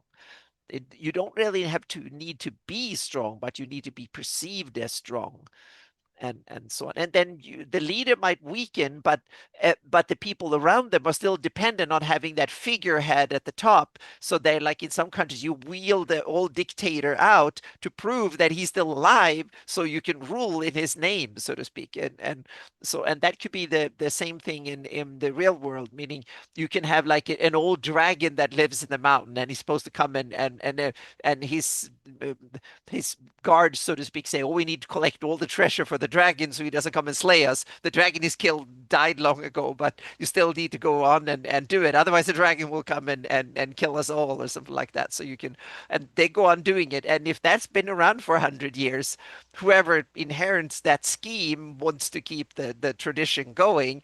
And people say, "No, but there is no dragon. You haven't shown us. So you need to," so they need and they don't dare to hire a dragon, so to speak, because then they lose the treasure. So you can have all sorts of, and it could be a dumb scheme like that your mid-level level tier characters can come in and thwart and prove that there's no dragon, and get the old bones from the whatever, and or kill off the people that run this stupid scheme or whatever it is. So yeah, I mean, you have all sorts of, and 20 years ago or 30 years, I would say that no, that's too dumb and unrealistic. Now look at the real world politics, and that will, in a fantasy world, that would fly perfectly. So you can have or a cult that do some stupid shit and keep their population in anger or in fear or whatever, so to speak. So yeah. I always try and keep the real world politics separate from Oh, the it's a great fantasy. inspiration, especially this time. It's a great inspiration for your fantasy worlds. Yeah. So Ed, interested to hear about this third one. My gosh. Yeah. Okay. Okay, here we go. Garcold, Arcolar, is a nondescript, cold-eyed, balding and paunchy, middle-aged man of middling height and otherwise unremarkable looks. He's an extremely successful, hence the paunch, okay, and wealthy textiles and finished clothing merchant from Chendal in Furyondi. He wants to buy his way into the Free City, both as a market and literally, by buying up city real estate for businesses that he will sponsor and his housing for himself and his supporters. Eventually, he wants a seat on the directing oligarchy and/or to control at least 2 That guilds. could be seen as a hostile takeover. That could be dangerous as heck. You Yeah. international politics. This is ooh. But on the other hand, we want foreign direct investment in Greyhawk. That's Bingo. really important. So yeah. Yeah. Oh, you tie that. I love that plot. That is wonderful. It's like yeah. Now, Perfect. you see, Yep. if he runs into, particularly if he runs into strong opposition to becoming one of the oligarchs, like, Yep. no, we don't want some jumped up outlander. Yep. He wants to control at least 2 guilds Yep. behind the scenes. Like, probably by sponsoring them and propping them up. Oh yeah, you bribe your financially. way in. Yep. Yeah. He will begin by hiring, again, begin when the PC's done, by hiring through an intermediary known as Iridar Weindruth, who is a respected but secretly utterly unscrupulous fixer. And a fixer is a cargo assembler and insurer, he posts bonds, among shippers and caravan merchants. Most fixers own or front for people who own warehouses in ports. Okay, so his job is assembling a ship full of smaller cargoes for people. Anyway, this guy acting for him is going to hire some independent assassins, and these assassins use such false working names as Old Eye, Hammer Tarl, Black Nails, and Blood Scoot from Relmord in Nyrond and Kulstrand in Alyssa to kill 5 oligarchs. This will be done to see what the response is, what replacement process unfolds, and to make citizens less eager to become replacement oligarchs. Oh, I love it. This is like Jay talking about real world politics. This is how it's done in the real world. So this is and I love how Jay, so now comes the question: is he acting on behalf of King Belvor that wants Greyhawk in his pocket, I doubt or it. is he acting by his own accord, or is he acting for some other part, so to speak? Well, okay, that you could change as DM. Exactly. Yeah. I mean, meaning you that might be up to whoever, so to speak. I mean, there are multiple options there.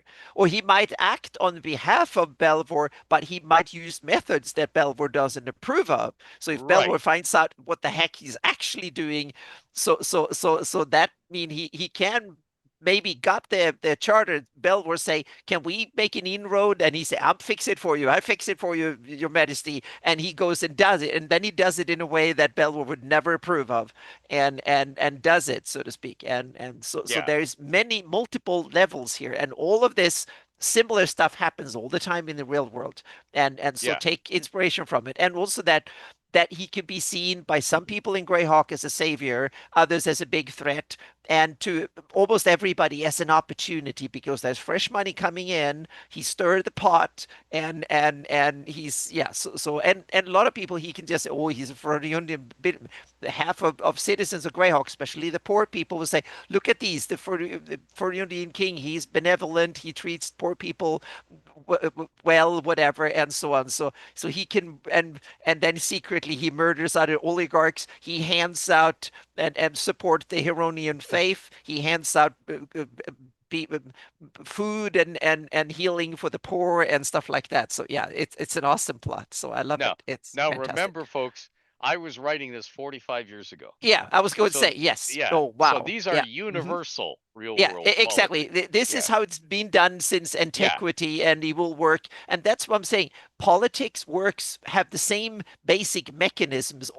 They are universal, so you can use them everywhere, so to speak. So understand some of this is really good for any adventure building, because its power play is part of it, whether you are fighting against the local hoodlums in your neighborhood, or between countries, or against IUs or whatever. The mechanisms of fight, so to speak, is conflict is the same everywhere. Just the tools and so on that varies. Right. Right. Nice. So now, Harkolar isn't done there. Yeah. Okay. Okay. Well, more goodies. Yep. And the goodies here is, if you're playing in the free city of Greyhawk, use these next people, because I designed them so you can have fun. Oh Okay. boy. Haha. So Harkolar's next step is to employ the revel organizers and socialites. And by socialites here, we mean marketing criers, Mm-hmm. meaning this is your marketing bods of the day. Yeah. A firm of Charchessa and Dance Cloak. Now, Charchessa and Dance Cloak are two beautiful courtesans who've decided that they're getting bruises and they may get diseases if they go on in their chosen profession. So it's time to pivot, so to speak, Mm-hmm. while they're still beautiful, into this side thing. So they have assembled a bunch of very well trained and schooled by them, glamorous young people. Okay. So they formed this firm of Charchessa and Dance Cloak. They're headquartered in the Garden Quarter, in a grand house that's one door west of the mansion of Sir Lemigen Stedic, one street south of the Garden Gate and west off the processional. So if you look at your Malden map, you can actually find the building. To spread rumors about the Lord Mayor being a tyrant who must be stopped, seizing on any details of what Gazgul says or does in response to the killings of those oligarchs. Harkolar wants Gazgul weakened politically in any event, no matter what happens, and the city in turmoil, rather than allowing the Lord Mayor's controlled change. Because the more chaos, the better his own chances of slipping into a position of power Mm-hmm. as an outlander. Adventurers of all sorts, including the PCs, he sees as distractions for the Lord Mayor and the oligarchs, who can be duped or enticed by coin to do damaging and distracting things whenever necessary. And now I'm speaking of the adventurers can be duped, not the oligarchs and the Lord Mayor.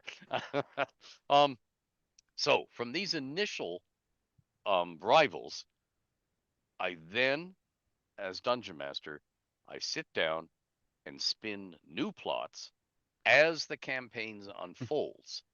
And I see what the players around my table have the most fun with in terms of play style and elements. Because ultimately, I'm doing this for them. I'm building memories they will Yeah. treasure. Yeah. That's it. Yeah, and here comes a bit of warning too, and I agree, and I think that's really important. You do it for them. So even if you want to create all this kind of back scratching and then backstabbing and killing, make sure don't get the. I advise against setting up the players on a completely wrong Yes. hook so they Yeah. work for the bad guy and all of that, so to speak. Because if you played for 3 4 years and you had a great campaign and then all of a sudden, oh, we worked for the asshole the whole time and whatever, so that usually don't fly that well. So you should have a lot of that backstabbing, but spare the characters the brunt of it, so to speak. That's I usually go the other way around. I try to tempt the players to become the bad guys because then they only have themselves to blame, so to speak. I don't want to be the blame. So I test them out a little bit and see if I tempt them to go into the more broad easy way of doing things rather than the other way around a bit. And But and you it's know yeah. what the easy temptation is? Beautiful city you've got here. Be a pity if something happened to it. Mhm. That is so Yep. easy for player Mhm. characters to do. Yeah. Anyway, I'll shut Oh up now. yeah, No, that's and great. also a lot of fun, interesting things to kill that Yeah, players have a really hard time resisting that. So yeah, true. Yeah. yep. Hmm. There's lots of fun stuff to do in the cities. That's all Oh awesome. yeah. Hmm. Yep. Lots of great stuff. And also cities are good in that sense that they provide ample opportunity for different styles of gaming. If you're out nowhere, then that might mean they're different types of wilderness monsters and they can be a cult somewhere or something like. But a city can encompass everything from social drama to sewers to nobility and high level drama, Yeah, plus political, a ton of stuff whatever. on And the so outskirts of the yeah. city and all. Exactly. You have the local scum to local hoodlums to evil cults.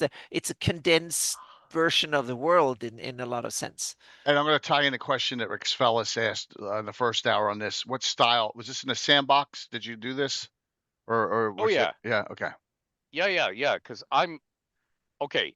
Number one for me is I want the players to feel like after I've done that little bit I kept stressing, the world has to seem alive without the players. Right. So they have to know they're not the prime movers. Mm-hmm. The world is going to roll along. If they sit at home Yep. and twiddle their thumbs, the world is going to happen without them.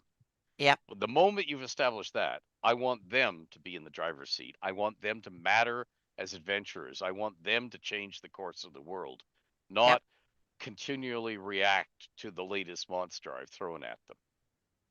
I want them to actually be movers and shakers, Mm-hmm. to change the world, to be the important people that when the bards sing tales later, long after they're dead, they will be singing tales because they changed the world, because they were important. I feel it's got to be that way. Okay. Yeah. Otherwise, um, I gave them more of what they get in real life, where they have to go to work at a job they may not like, Yep. and have difficulty finding parking when they go to the Mm-hmm. dentist or the doctor, all those little annoyances. Yep. I want them to be the person who says, I've had it with looking for parking.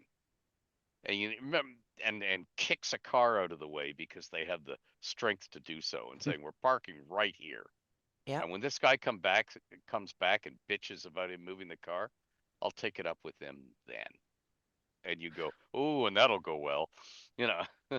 Yeah, and meaning that's the one awesome in our games we can deal with problems that are out of our reach in the real world. We can be powerful heroes of saving the realm and punishing the bad guys and like, oh, we don't like things, then we go and fix it, so to speak. We can Yeah, yeah, that's I think that's where I think a good campaign should be about, so to speak. At the player you should feel powerful and engaged as a player. Your character might be in trouble and in peril, whatever. But as a player, meaning player agency, give the players options, even when things go south, so to speak, and really go bad. still give the players option and interesting things and decisions to take, even when the character is facing death, so to speak. Should I, go down or one whatever, so to speak. Like try and give options and interesting options to do, and a chance to feel like even if the character dies, it was a glorious death that accomplished Yes. something, and stuff Yeah. like that. That's important. Yeah. Andrew Volkowskis, who Yep. Yeah. creates the Fate of the Norns game, that game has this lovely mechanic in it. Death is not Mm-hmm. the end.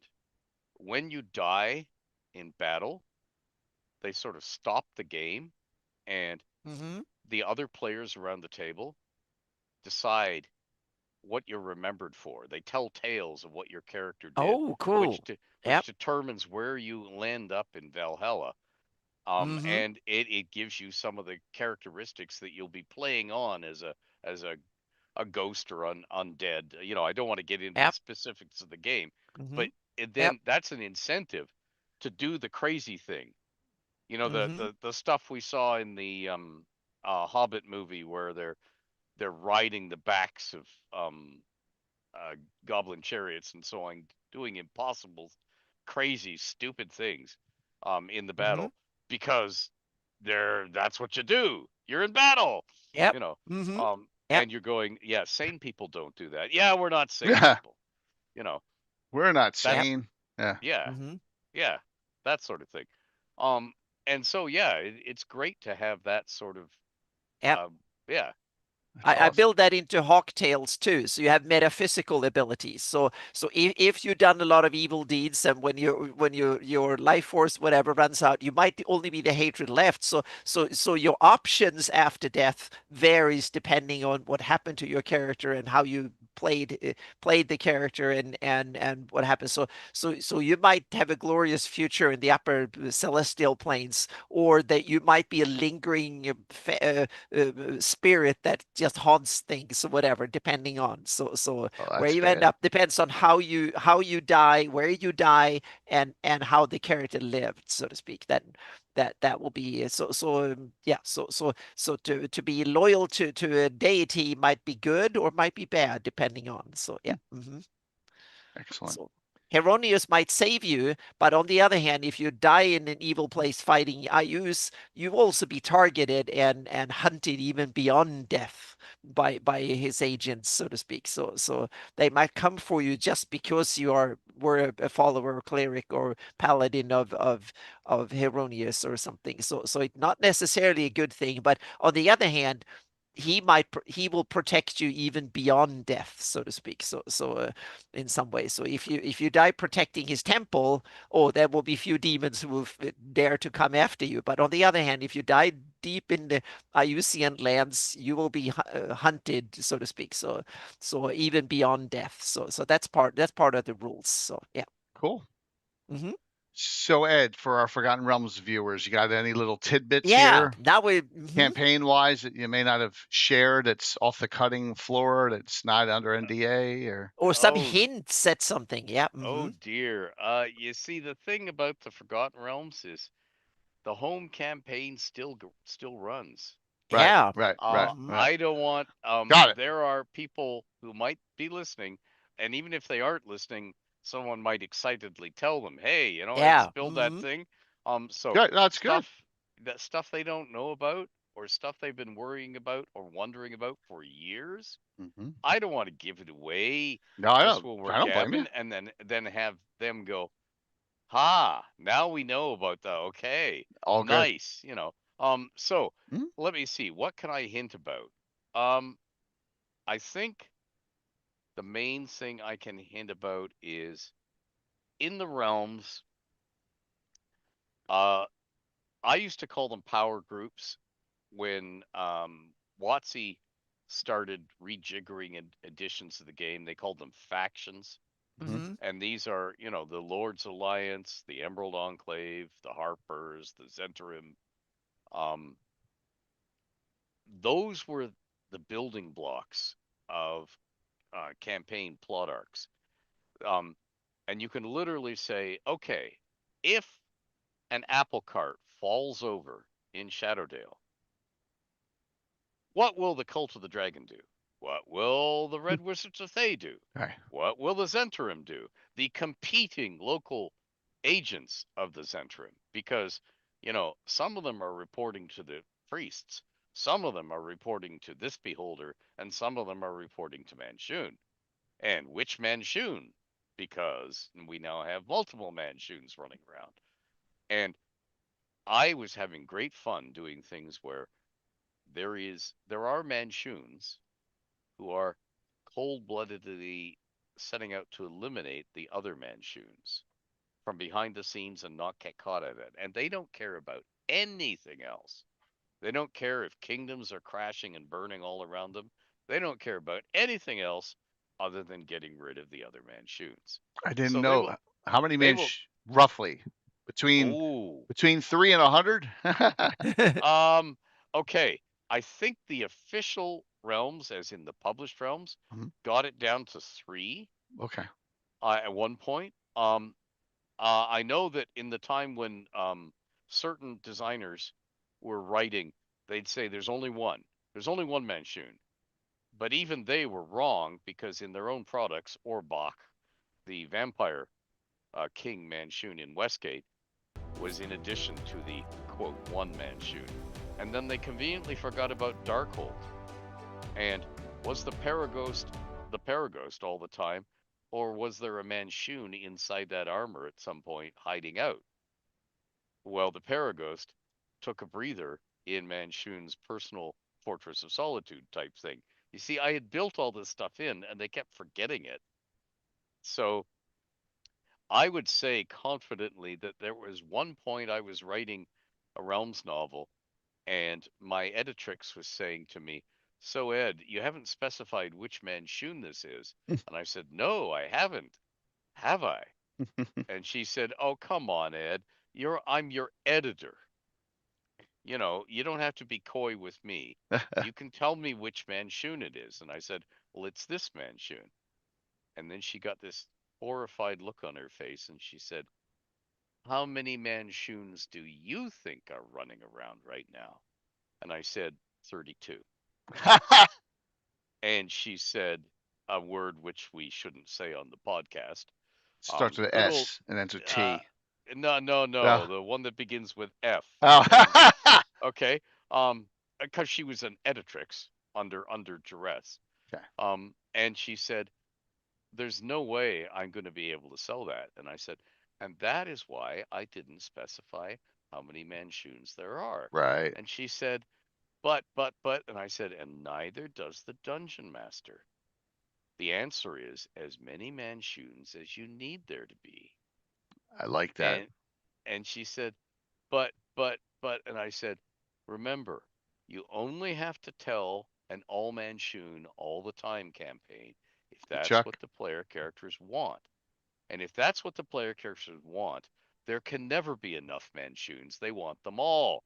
And if they don't want to play that, they don't want to hear about a single Manshoon." So I didn't specify how many Manshoons. And she said, "Okay, fair enough. You got me. Okay, we'll run with that." And we just carefully avoided it. And Kim Mohan was the editor, who was, former journalist. I would say the best editor they ever had, because he was not a gamer, he was a journalist. He he was reading through it, just skimming last minute, and he says, "Wait a minute, Ed hasn't specified how many Manshoons." And the editrix said, "Call Ed up in Canada and get him to explain it. I don't want to go through all this one more time." So he said, "Oh, wait a minute, I think I know." And he didn't bother to call me, because he figured, "Oh, I know the game you're playing here, Ed. Fair enough." Because he got it. He understood right away. "I know what you're doing here." Okay. And he said, "Can we get away with that?" "Yeah, we can get away with Yeah. just not specifying." And then that makes the product so much more evergreen for every DM, because we haven't specified. I love it. Sometimes you can get away with it. You don't, as a DM, you don't need to give away every detail of the village Yes. next door. You Yeah. don't need to tell it. Now, in your story. my job as a designer is to write it, cover everything. The editor's job is to take out what we don't need to put in the product, because That's like when you're writing an exam and the professor says, show your homework. Because he wants to know you didn't copy the math answer from the person at the next desk. He wants to see your work, see how you worked it out. So I would do all that, but it doesn't have to end up in the final product. And that's the trick. Chuck, thanks. Thanks for the great giveaways tonight, Chuck. That's the trick to DMing, is to give out Hi, Chuck. enough information that it is intriguing and enticing, but not too much. Yeah. And that's what it's all about. Because people won't remember that. I mean, the people writing the products are usually, or at least they were then, working at such top speed and then rushing on to the next one that they'll remember that when they're hoisting a drink at a convention a year later, and then they'll either forget it completely or it'll become an old war story. Yep. But for the rest of us, we neither know nor care. It's what you read when you open the product and you read through it and go, I can use that tonight. Oh yeah. Oh, I like this. Oh, this fits what I was planning. That's all that matters. Yep. Good one. I did not know about the Awesome. Manshoons. Now I do. That's cool. Yeah. Richard Lee Byers, our author, came up with the best saying, in my father's house, there are many Manshoons. And we have been telling that joke ever since, and we still do. Okay. Because there are still Manshoons everywhere. They never end. And in fact, we did a stream. The Dungeon Scrollers did a stream recently, and yep, we were up against which Manshoon was it? Dun dun dun. That's funny. Nice. Mm-hmm. Oh man, that's cool. All right, so you guys, audience, want to throw out a couple questions for Ed there, or any of us on this topic? Please do. I know we answered some of them. We'd love to take some. It could be something general as well. It could be Forgotten Realms based as well, of course. So, yeah. Of course, now, I get all these questions in the first hour. Now we'll see. Now it goes quiet in the second hour. So I may have to ask something. I'm sorry, I'm itching. That's one thing. I've been awfully itchy lately. So, safest harbor to arrive in Moonshae from Waterdeep? Oh. That's a pretty specific question. Ooh, okay. Safe in what way? Are we talking like storms, currents, shoal rocks, or are we talking the reception you will get as an outlander? Where do you get robbed or not? So yeah. Mm-hmm. Yeah. Maybe both. Yeah.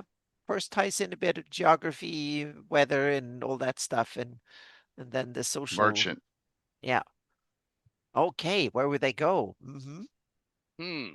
Yeah. Also, yeah. Where are you heading? Because there are.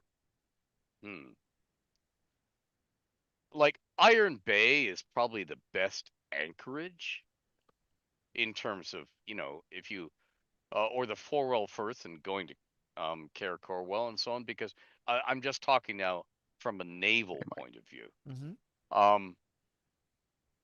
Salmon Bay is also pretty good, and you go to Narhelm, but where do you want to go? Those are the best anchorages, just in terms of sailing in.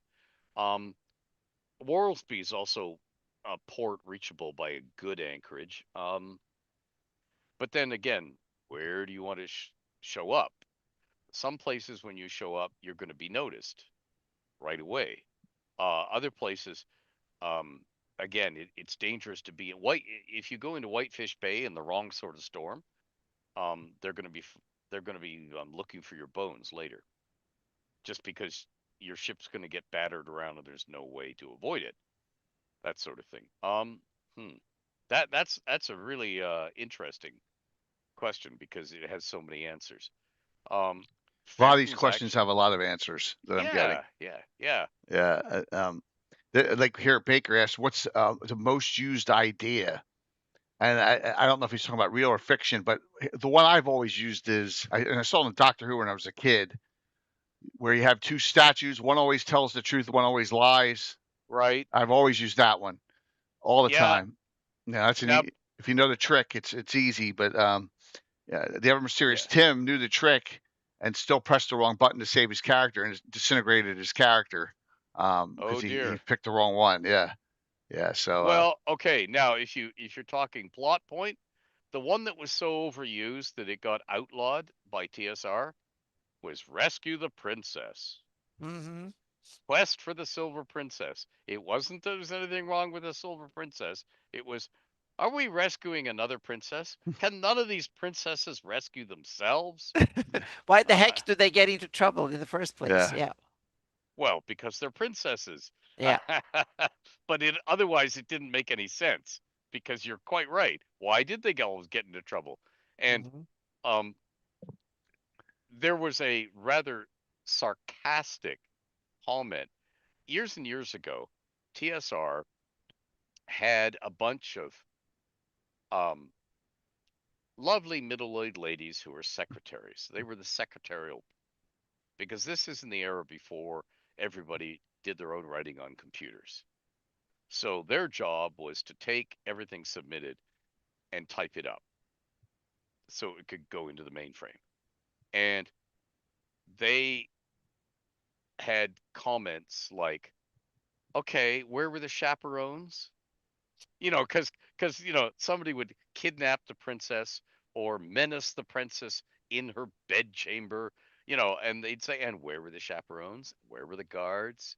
Yeah. Did they All all these take the night off?" logical questions that you Yeah, should not even ask about fantasy stories. yeah. But I mean, that was the thing. They were the sort of level-headed, middle-aged ladies whose day jobs before TSR came along was to Yeah. rescue their bosses from saying impolitic things and Hmm. turn it into business, It American must have been business. tough for them to sit and quite a change when they have to deal with all this fantasy texts and all that. Must be a cultural shift. Oh yeah. Yeah. And there are plenty of times when they'd say, "What's a trencher? What's a Hmm. destrier?" It's not in my yeah. Webster's. And I would say, "Stop using a Webster's." And they'd go, "What?" And I said, "Webster's is not a dictionary. Get something that says Oxford."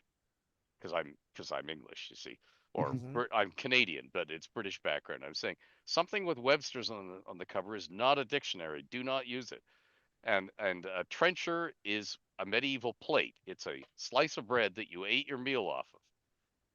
And while we're at it, a destrier is a horse, and a portcullis is a barred gate with spikes on Hmm. the bottom that falls down in all those movies you've seen in the Yep. drawbridge. And they Hmm. go, "Oh, that's good because I'd marked that one to ask you about too." And it's Yep. like, oh, geez. But again, it wasn't their fault because this was all foreign territory to them. Yep. And the spikes at the bottom was to go into holes in Bingo. the rock under to make it much harder to get pushed through it, so to speak. Yeah, yeah, To it wasn't. anchor it in the Yeah, ground when it was lowered, and also maybe catch someone or two. But the important bit was to anchor it once it was down, made it much harder to push through. So yeah, yeah. It wasn't primarily to impale people. no, That it was a was movie thing. yeah, Yeah, yeah. Because I've seen you've seen they have these stones under foundation stones that had drilled holes that were really deep, yeah. and they went in there to anchor it in both in all sides, so to speak, to make it really stiff. All right, that two-part question. Did you ever run any campaigns where the mega dungeons under Mountain or Mythdrana was the main focus? And will the complete levels of that ever be published? Okay. The answer to the first one is yes. My first Company of Praised Ventures campaign was an almost endless exploration of Undermountain. Hmm. Um, will it become will the complete thing ever be published? I doubt it. Because the game has changed in flavor so that an endless dungeon crawl is not necessarily soup du jour. Also, that dungeon had 9 main levels, 16 sublevels, and 2 of them were extra dimensional, take you onto other planes. Jeez. So, um, it would be a difficult beast to sell, if you see what I mean, because of your audience and what you're doing to a campaign. So, yeah, highly unlikely. The other thing is, and this is the same reason that it is harder to write campaign coverage of, say, the Kingdom of Cormyr in the realms. If I'm doing Chult, I have very few sources to consult. I can update them, fix them, and I'm done. We've got Chult. If I do Cormyr, I've got years of stuff to track down, make sure I get it into print, and just the royal lineage that Brian Cortijo has been working away on for years, and we all worked on it too, so it's had like 40 odd years of detailed work as a document. The royal lineage of Cormyr alone would be a very thick hardcover book, or maybe a row of them. So that's the problem that Undermountain faces. There's too much stuff to cover, and a lot of it you're going to go another room full of dungeon dressing, another room full of dungeon dressing, because Hmm. that's the problem with, and I do not want to have a jokey dungeon like what TSR published Oh, as WG7. Oh, yeah. I don't want to have, and I don't want to have a dungeon that, for instance, the Grand Temple of Jing that Hammerdog Games publishes, which is great fun, and the justification there is you've got a mad god of thieves. So some of the weird stuff in the dungeon is there because the god is a bit of a jester, a trickster. I'm looking at the realms and going, okay, logically, why would this be here? Why would anyone design this right, with this stupid killer death trap? And when they're trying to live in it, right. the answer would be no, nobody would. So it shouldn't be in there. And so that sort of thing is what I'm dealing with as I decide whether we would do that as a product. And of course, the big thing is if it's not for Dungeons Guild, it's not me deciding if it's Right, going to be a product. right. It's a person running a gaming company, and they can get way bigger bang for their buck by publishing other things. So Yep, that's a very long-winded way of saying no, you'll probably never see the whole thing. yeah, And it really doesn't matter because the whole thing is basically for my own campaign players. yeah. Um, the rest of you should explore it in your games, and all it is to you is how far you got and when you were smart enough to decide to turn back. You can live down there. I mean, Skullport is all about living down there, and there are other incomplete colonies of creatures living down there. It's how they can be close to Waterdeep without getting driven out or exterminated. And of course, there's all the priestesses of Alistri in the promenade. Oh, well, that's a benefit. Yeah, Yeah. the temple. Yeah, and there are campaigns that go on there right now, and yeah, that's proven very popular and Awesome. important. And I keep getting asked to give more details of that, which means it's really popular with some people. So that yeah, there's so yeah, very long-winded answer. You'll probably never see the whole thing, but the whole thing is way bigger than what you've seen so Yeah. far. I mean it, way This, bigger. I have a feeling this is a very amorphous answer you're going to give, and you're just going to say because that's the way it's done. All right, let's see if I'm correct. Gabriel says, how does leaving up to the DM affect story writing for you? I understand it as a necessity in writing a campaign setting. It's a sandbox after all. Where do you make cuts? Where do you put your foot down? When you're Oh writing it, boy, you're not, yeah, you're not, yeah, there's a difference between what I'm writing and what the editor is taking out. yeah, These days, um, okay, in the early realms, I used to overwrite by hundreds of thousands of words, which was fine because they would chop them out, drop them in a bucket, and get a later product out of it. Mm-hmm. And after a while, they asked me to kindly stop doing that because they were all working to deadlines and it was giving them way too much work. So I started writing to length. And in fact, Julia Martin actually sent me a Word template at the time and said, write in the template. Because if you write in the template, you will know when you're going over word count. Yep. So I started doing that because, these are my friends and I don't want to give them extra work. I want them to have a nice late working day and have all the realm stuff laid out in front of them. So hopefully they won't rewrite it or chop it. They'll just say, "Oh, good, we're done." And and the stuff I wanted to put in the realms and have in the product will get out in front of all your eyeballs. So that's what I'm trying. Um, and as I've gone on writing for 50 whatever years. Um, let's not get into that. Yeah, 60. Yeah, 60. Holy shit, 60 years. Mhm. Okay. I have started to write with more and more brevity Right. because there just isn't any need. I'm not in love with the sound of my own voice. I don't have to go on and on and on. The only time I stop and go on is when an explanation is complicated and I want to make sure that there's no misunderstanding what I said. And for those of you who are writing and it's your first writing thing, don't overuse the word they.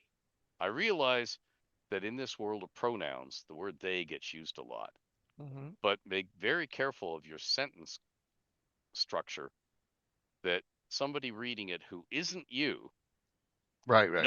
knows who you mean when you say they, because which part of the sentence are you referring to? Is it that they or those they over there or these other they that you were talking about earlier in a different clause? So yeah, but yeah, I tend to make things simpler and faster.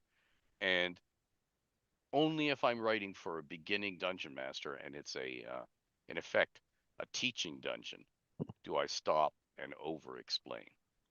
And if I'm writing for myself, if I'm just winging it at a convention, there may be nothing written down. I'm doing it off the top of my head.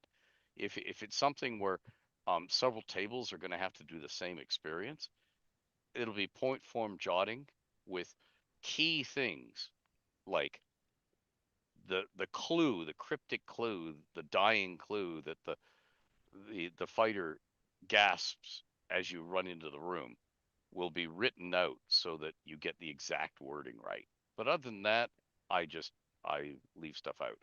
And you don't have to be exhaustive because if you're a first time writer or a first time designer, the more exhaustive you are, the more you are handcuffing yourself for creative play or zigging instead of zagging when the players inevitably don't follow the script and do something else. And if you've written it all out, you sort of sit there and go, what do I do now?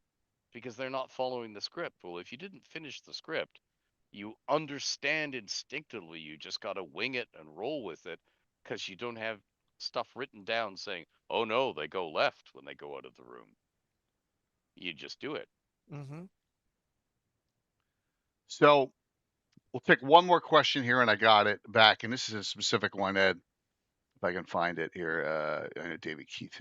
Are there any dragons living in the city of Waterdeep unknown to the population? What about dragon transform into princes Ooh. that is trying to get a group of adventurers to come to its aid?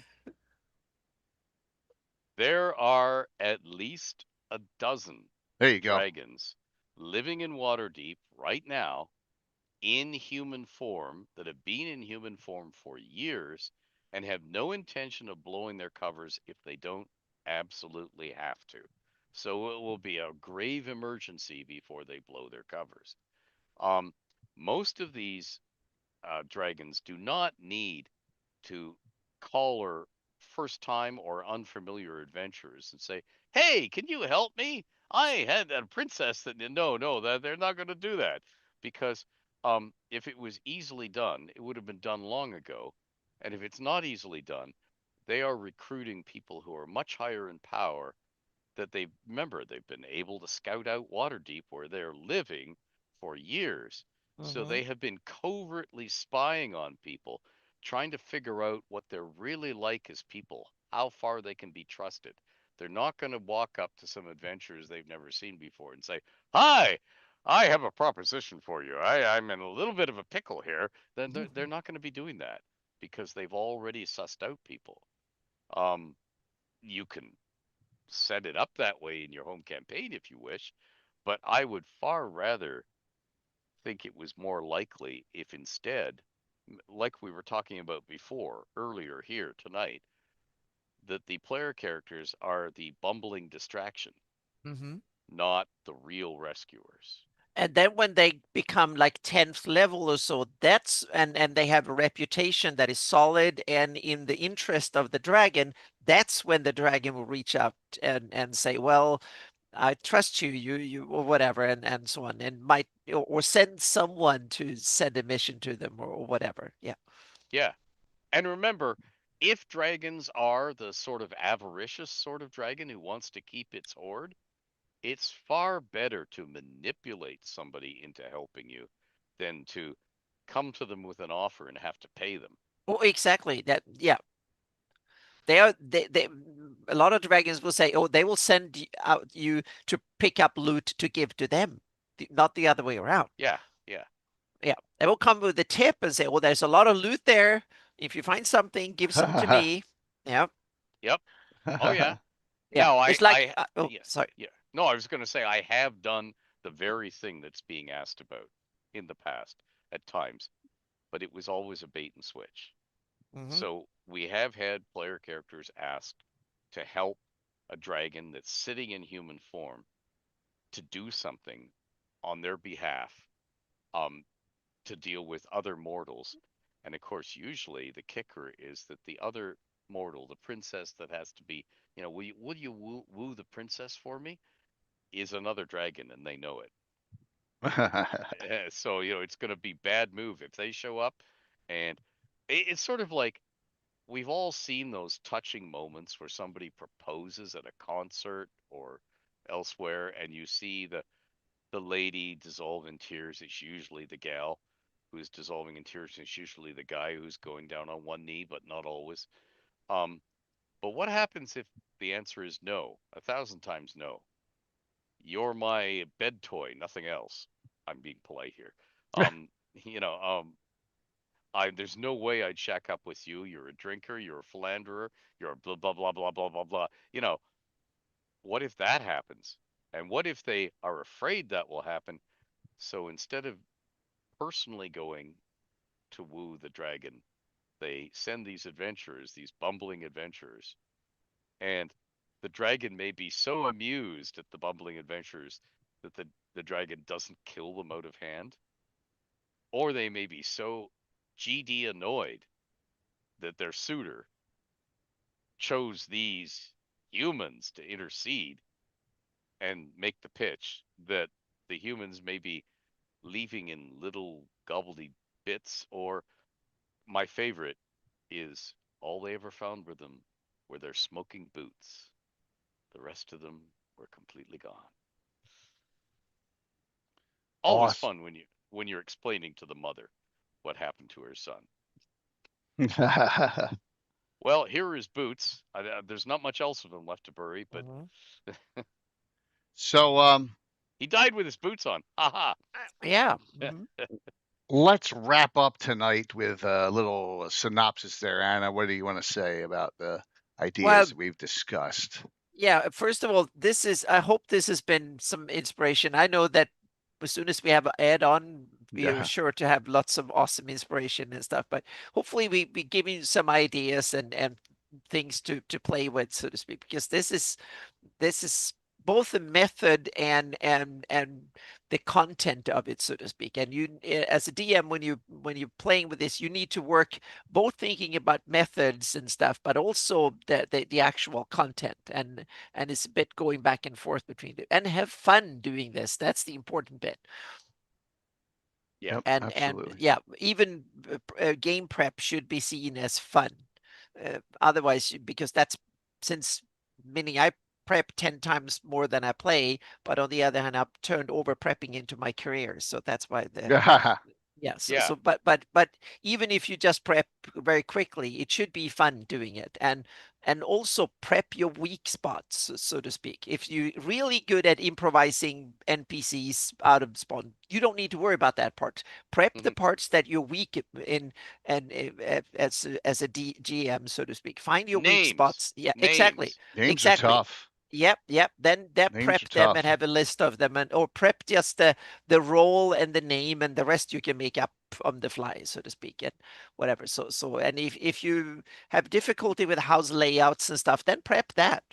And don't prep, you don't need to prep all the whatever. So prep the stuff that you need, Mm. that you have a hard time coming up with during the session, so to speak. So Yep. it's Yep. fun. Ed, what do you say in closing here? That was great discussion. I would say you can plunder some of the ideas we came up with, but better to make your own Yeah. and make Yep. your own that fit your players. Um, that's who matters. What your players want to do at the table. I Yep. don't mean make it all easy for them, because if it's a pushover, then there's no challenge. But yeah, find out what they like to do and give them more of it. And that way the subplots and stuff will write themselves, because you will already figured out what it is they're going to want. So just give it to them. It's the easiest job in the world if you're a good listener and you care about your players, rather than a cool idea you came up with and I have to find some way to ram it down their throats. Yeah. At the table, no matter what they do. Yep. Doesn't matter which way they turn, the dragon's going to be waiting for them. That is the worst way to. I mean, occasionally you may end up doing it, but it is the worst way to do it. Yep. So don't. Do it some other way. And the other way that's easiest to do is just have fun with the plot, because if you don't have fun coming up with it, they'll feel it. It'll show. Just have fun. It should be the sort of thing you can't wait to get back. It's the old, oh, I can't wait to go and fight the kingpin again, or whatever. That and don't be afraid to turn things on its head. To have the little girl rescuing the room full of drunken warriors who are sitting around in their cups telling war stories, and the enemies attack, and you think, oh, all these guys are doomed. And then the little girl picks up the axe of some drunk guy and says, "Careful, little fire, scarecrow," and cuts loose. And when your players can just be sitting there with their jaws open, going, "Oh my gosh, I didn't see this," then you've done it right. Mhm. Okay. So when we shout out what's going on with everyone, we'll do these great giveaways and we'll raid into someone. I know Darlene's not on tonight. She had a technical issue, but I think we got someone to raid into. So yeah. So Ed, I know you always can't talk about what's going on for the most part, but anything you can discuss? Sure. Because we teased this at Gen Con. Oh, okay. There is a forthcoming thing set in the realms I'm working on called Souls for the Taking, Oh. that I'm co-writing with Reese York. And for those of you who don't know who Reese York is, he's a quiet, mild-mannered Canadian, but you may have heard of Blue's Clues, Yeah. or you may have heard of Star Trek: Strange New World. He was art director for both of those. Wow. Okay, so illustrious, and he and I are working on something set in the realms that involves both prose and lore. And Nice. you may have heard that Wizards of the Coast is going to come out with some new realms books. Mm-hmm. Well, you may see these at around the same time. Just saying. And they're going to be DM's Guild Yep. ones? Yeah. Okay. Yep. So it's Yep. all your right. It's all you. Well, no, it's me and Reese. Well, I But know, but you yes, know what yeah. I'm saying. Mm-hmm. It's not Watsy telling you what to do. Oh gosh, no. Rather it is us seeing how we can skate around Right. and follow all the rules and put something new out into the world that people have been waiting for Oh, since see, that's great. Oh, awesome. since the fiction line was canceled. Yeah. Yeah. Yeah. That sounds awesome. Yep. fantastic. Mm-hmm. That's great. How about cons? What do you got? You got Game Hole coming up? Grand Con in Grand Rapids, Michigan at the Labor Oh, Day weekend. I okay. might get the chance to play with the lovely voice actors of Baldur's Gate 3 again, which I did at Gen Con, Right. again on the weekend before that at Fan Expo up in Toronto. I'm not sure yet. That's still up in the air. But yeah, definitely Gamehole Con, and there's a tiny local con up in Canada called Phantasm in Mhm. Peterborough, Ontario, and I will do that, and that's the week before Gamehole Con, and then I'm committed to Gary Con, um, in the its usual time. After that, well, you may have heard that Mr. Trump wants to charge all of us $250 to enter the country every time, Oh, plus that plus post a bond of up to $15,000, Yeah, depending on what country we come from. So after that, attending cons may become in stateside may become yeah. prohibitively expensive, but we'll see what happens there. Um, yeah, Things change from week to week, as you yeah. know. They But certainly do. I Or will hour to hour. definitely, yeah, exactly. But I will Yeah. definitely, I've promised Luke and Busha, I will be there for Gary Con, so I will Oh, that's definitely be awesome. there. I will see you at Gamehole and then Gary Con. All That's awesome. right. Yep. Yeah, that'd be cool. All Um, right. Yeah. So a little sneak peek here. I'm trying to get Alex camera on in the next couple weeks. Okay, on Right. Gavin, just so you were. All right, talk about game hole and talk about a couple other things. So yeah, Oh, that's good. That's yeah, awesome. I'm Yep. working on that. So Yep. hey, that's always a pleasure. So Yeah. Thank you. sit tight after the raid. I want to ask you a couple questions post stream if Sure. you don't mind. So Sure. Anna, what do No you got problem. going on? Well, yeah. I'm working on a bunch of stuff, both getting the Shieldland map done, both to present to you guys, but also for various other products that we want Shieldlands and uh, surrounding lands mapped for, so to speak. Hawktails is getting into good territories. I'm trying to get as much as possible ready for the virtual Greyhawk on 6 coming up. So I'm working on essences, meaning the life force and stuff behind the various creatures. So whether you have a soul, a spirit, or maybe you have a dark soul. Yep. So stuff like that is I think it's an interesting part of the game system that is normally not part of the regular D&D rules that I think it's kind of fun. That gives opportunities, ties into both gods, liches, and various other stuff, so to speak. So that is part of it. So getting ready for Virtual Greyhawk on 6, there's more heraldry coming, and yeah. And a stream on Friday again, next Friday. So thank Cool. you. There's more and more people have showed up on the stream. We reached 100 viewers Friday and had the first hype. That was Oh, that's awesome. fantastic. So yeah, yep. That's great.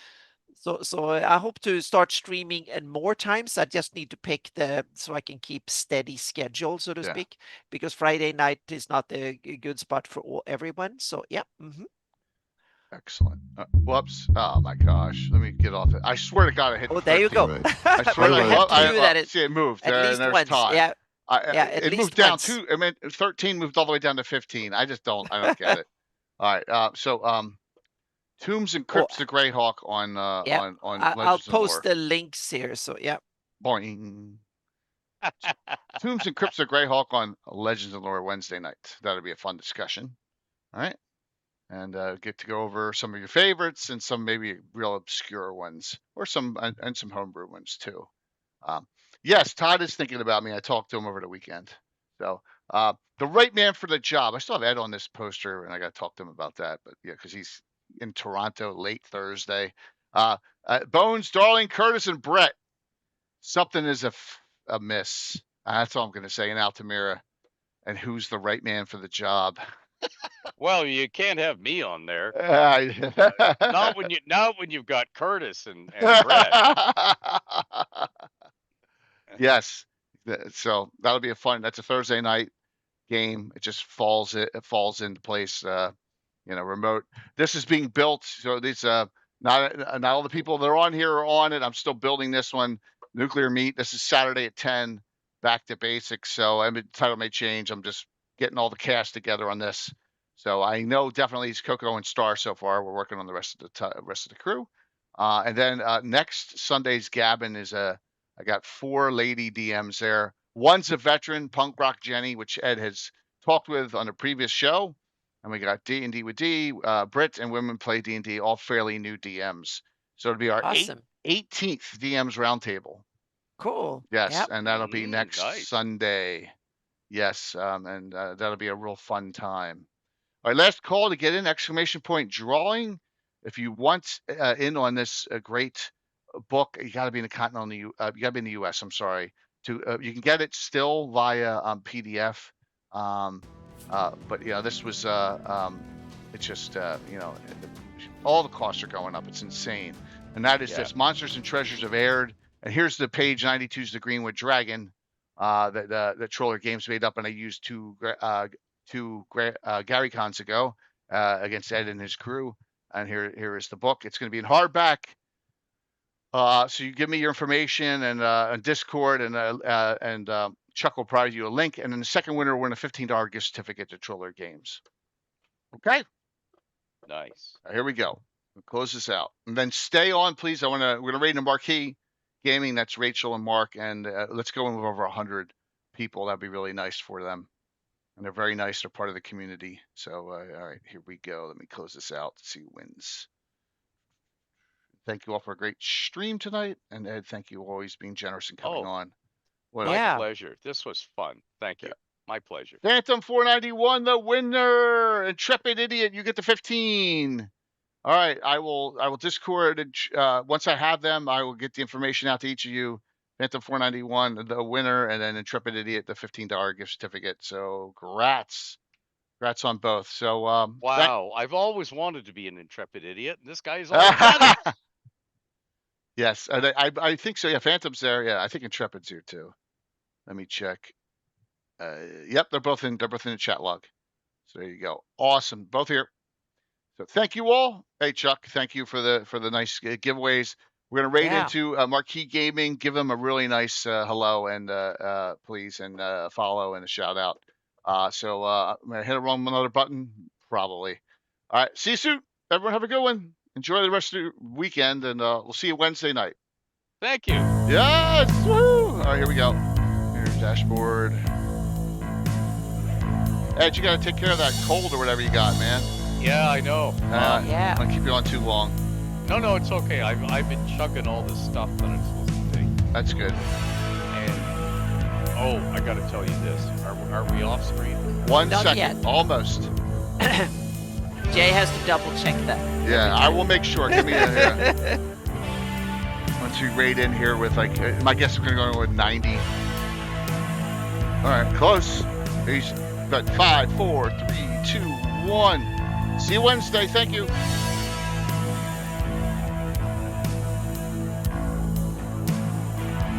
See, popped over. Yeah, 87. Good numbers. Yeah. Let me shut this off.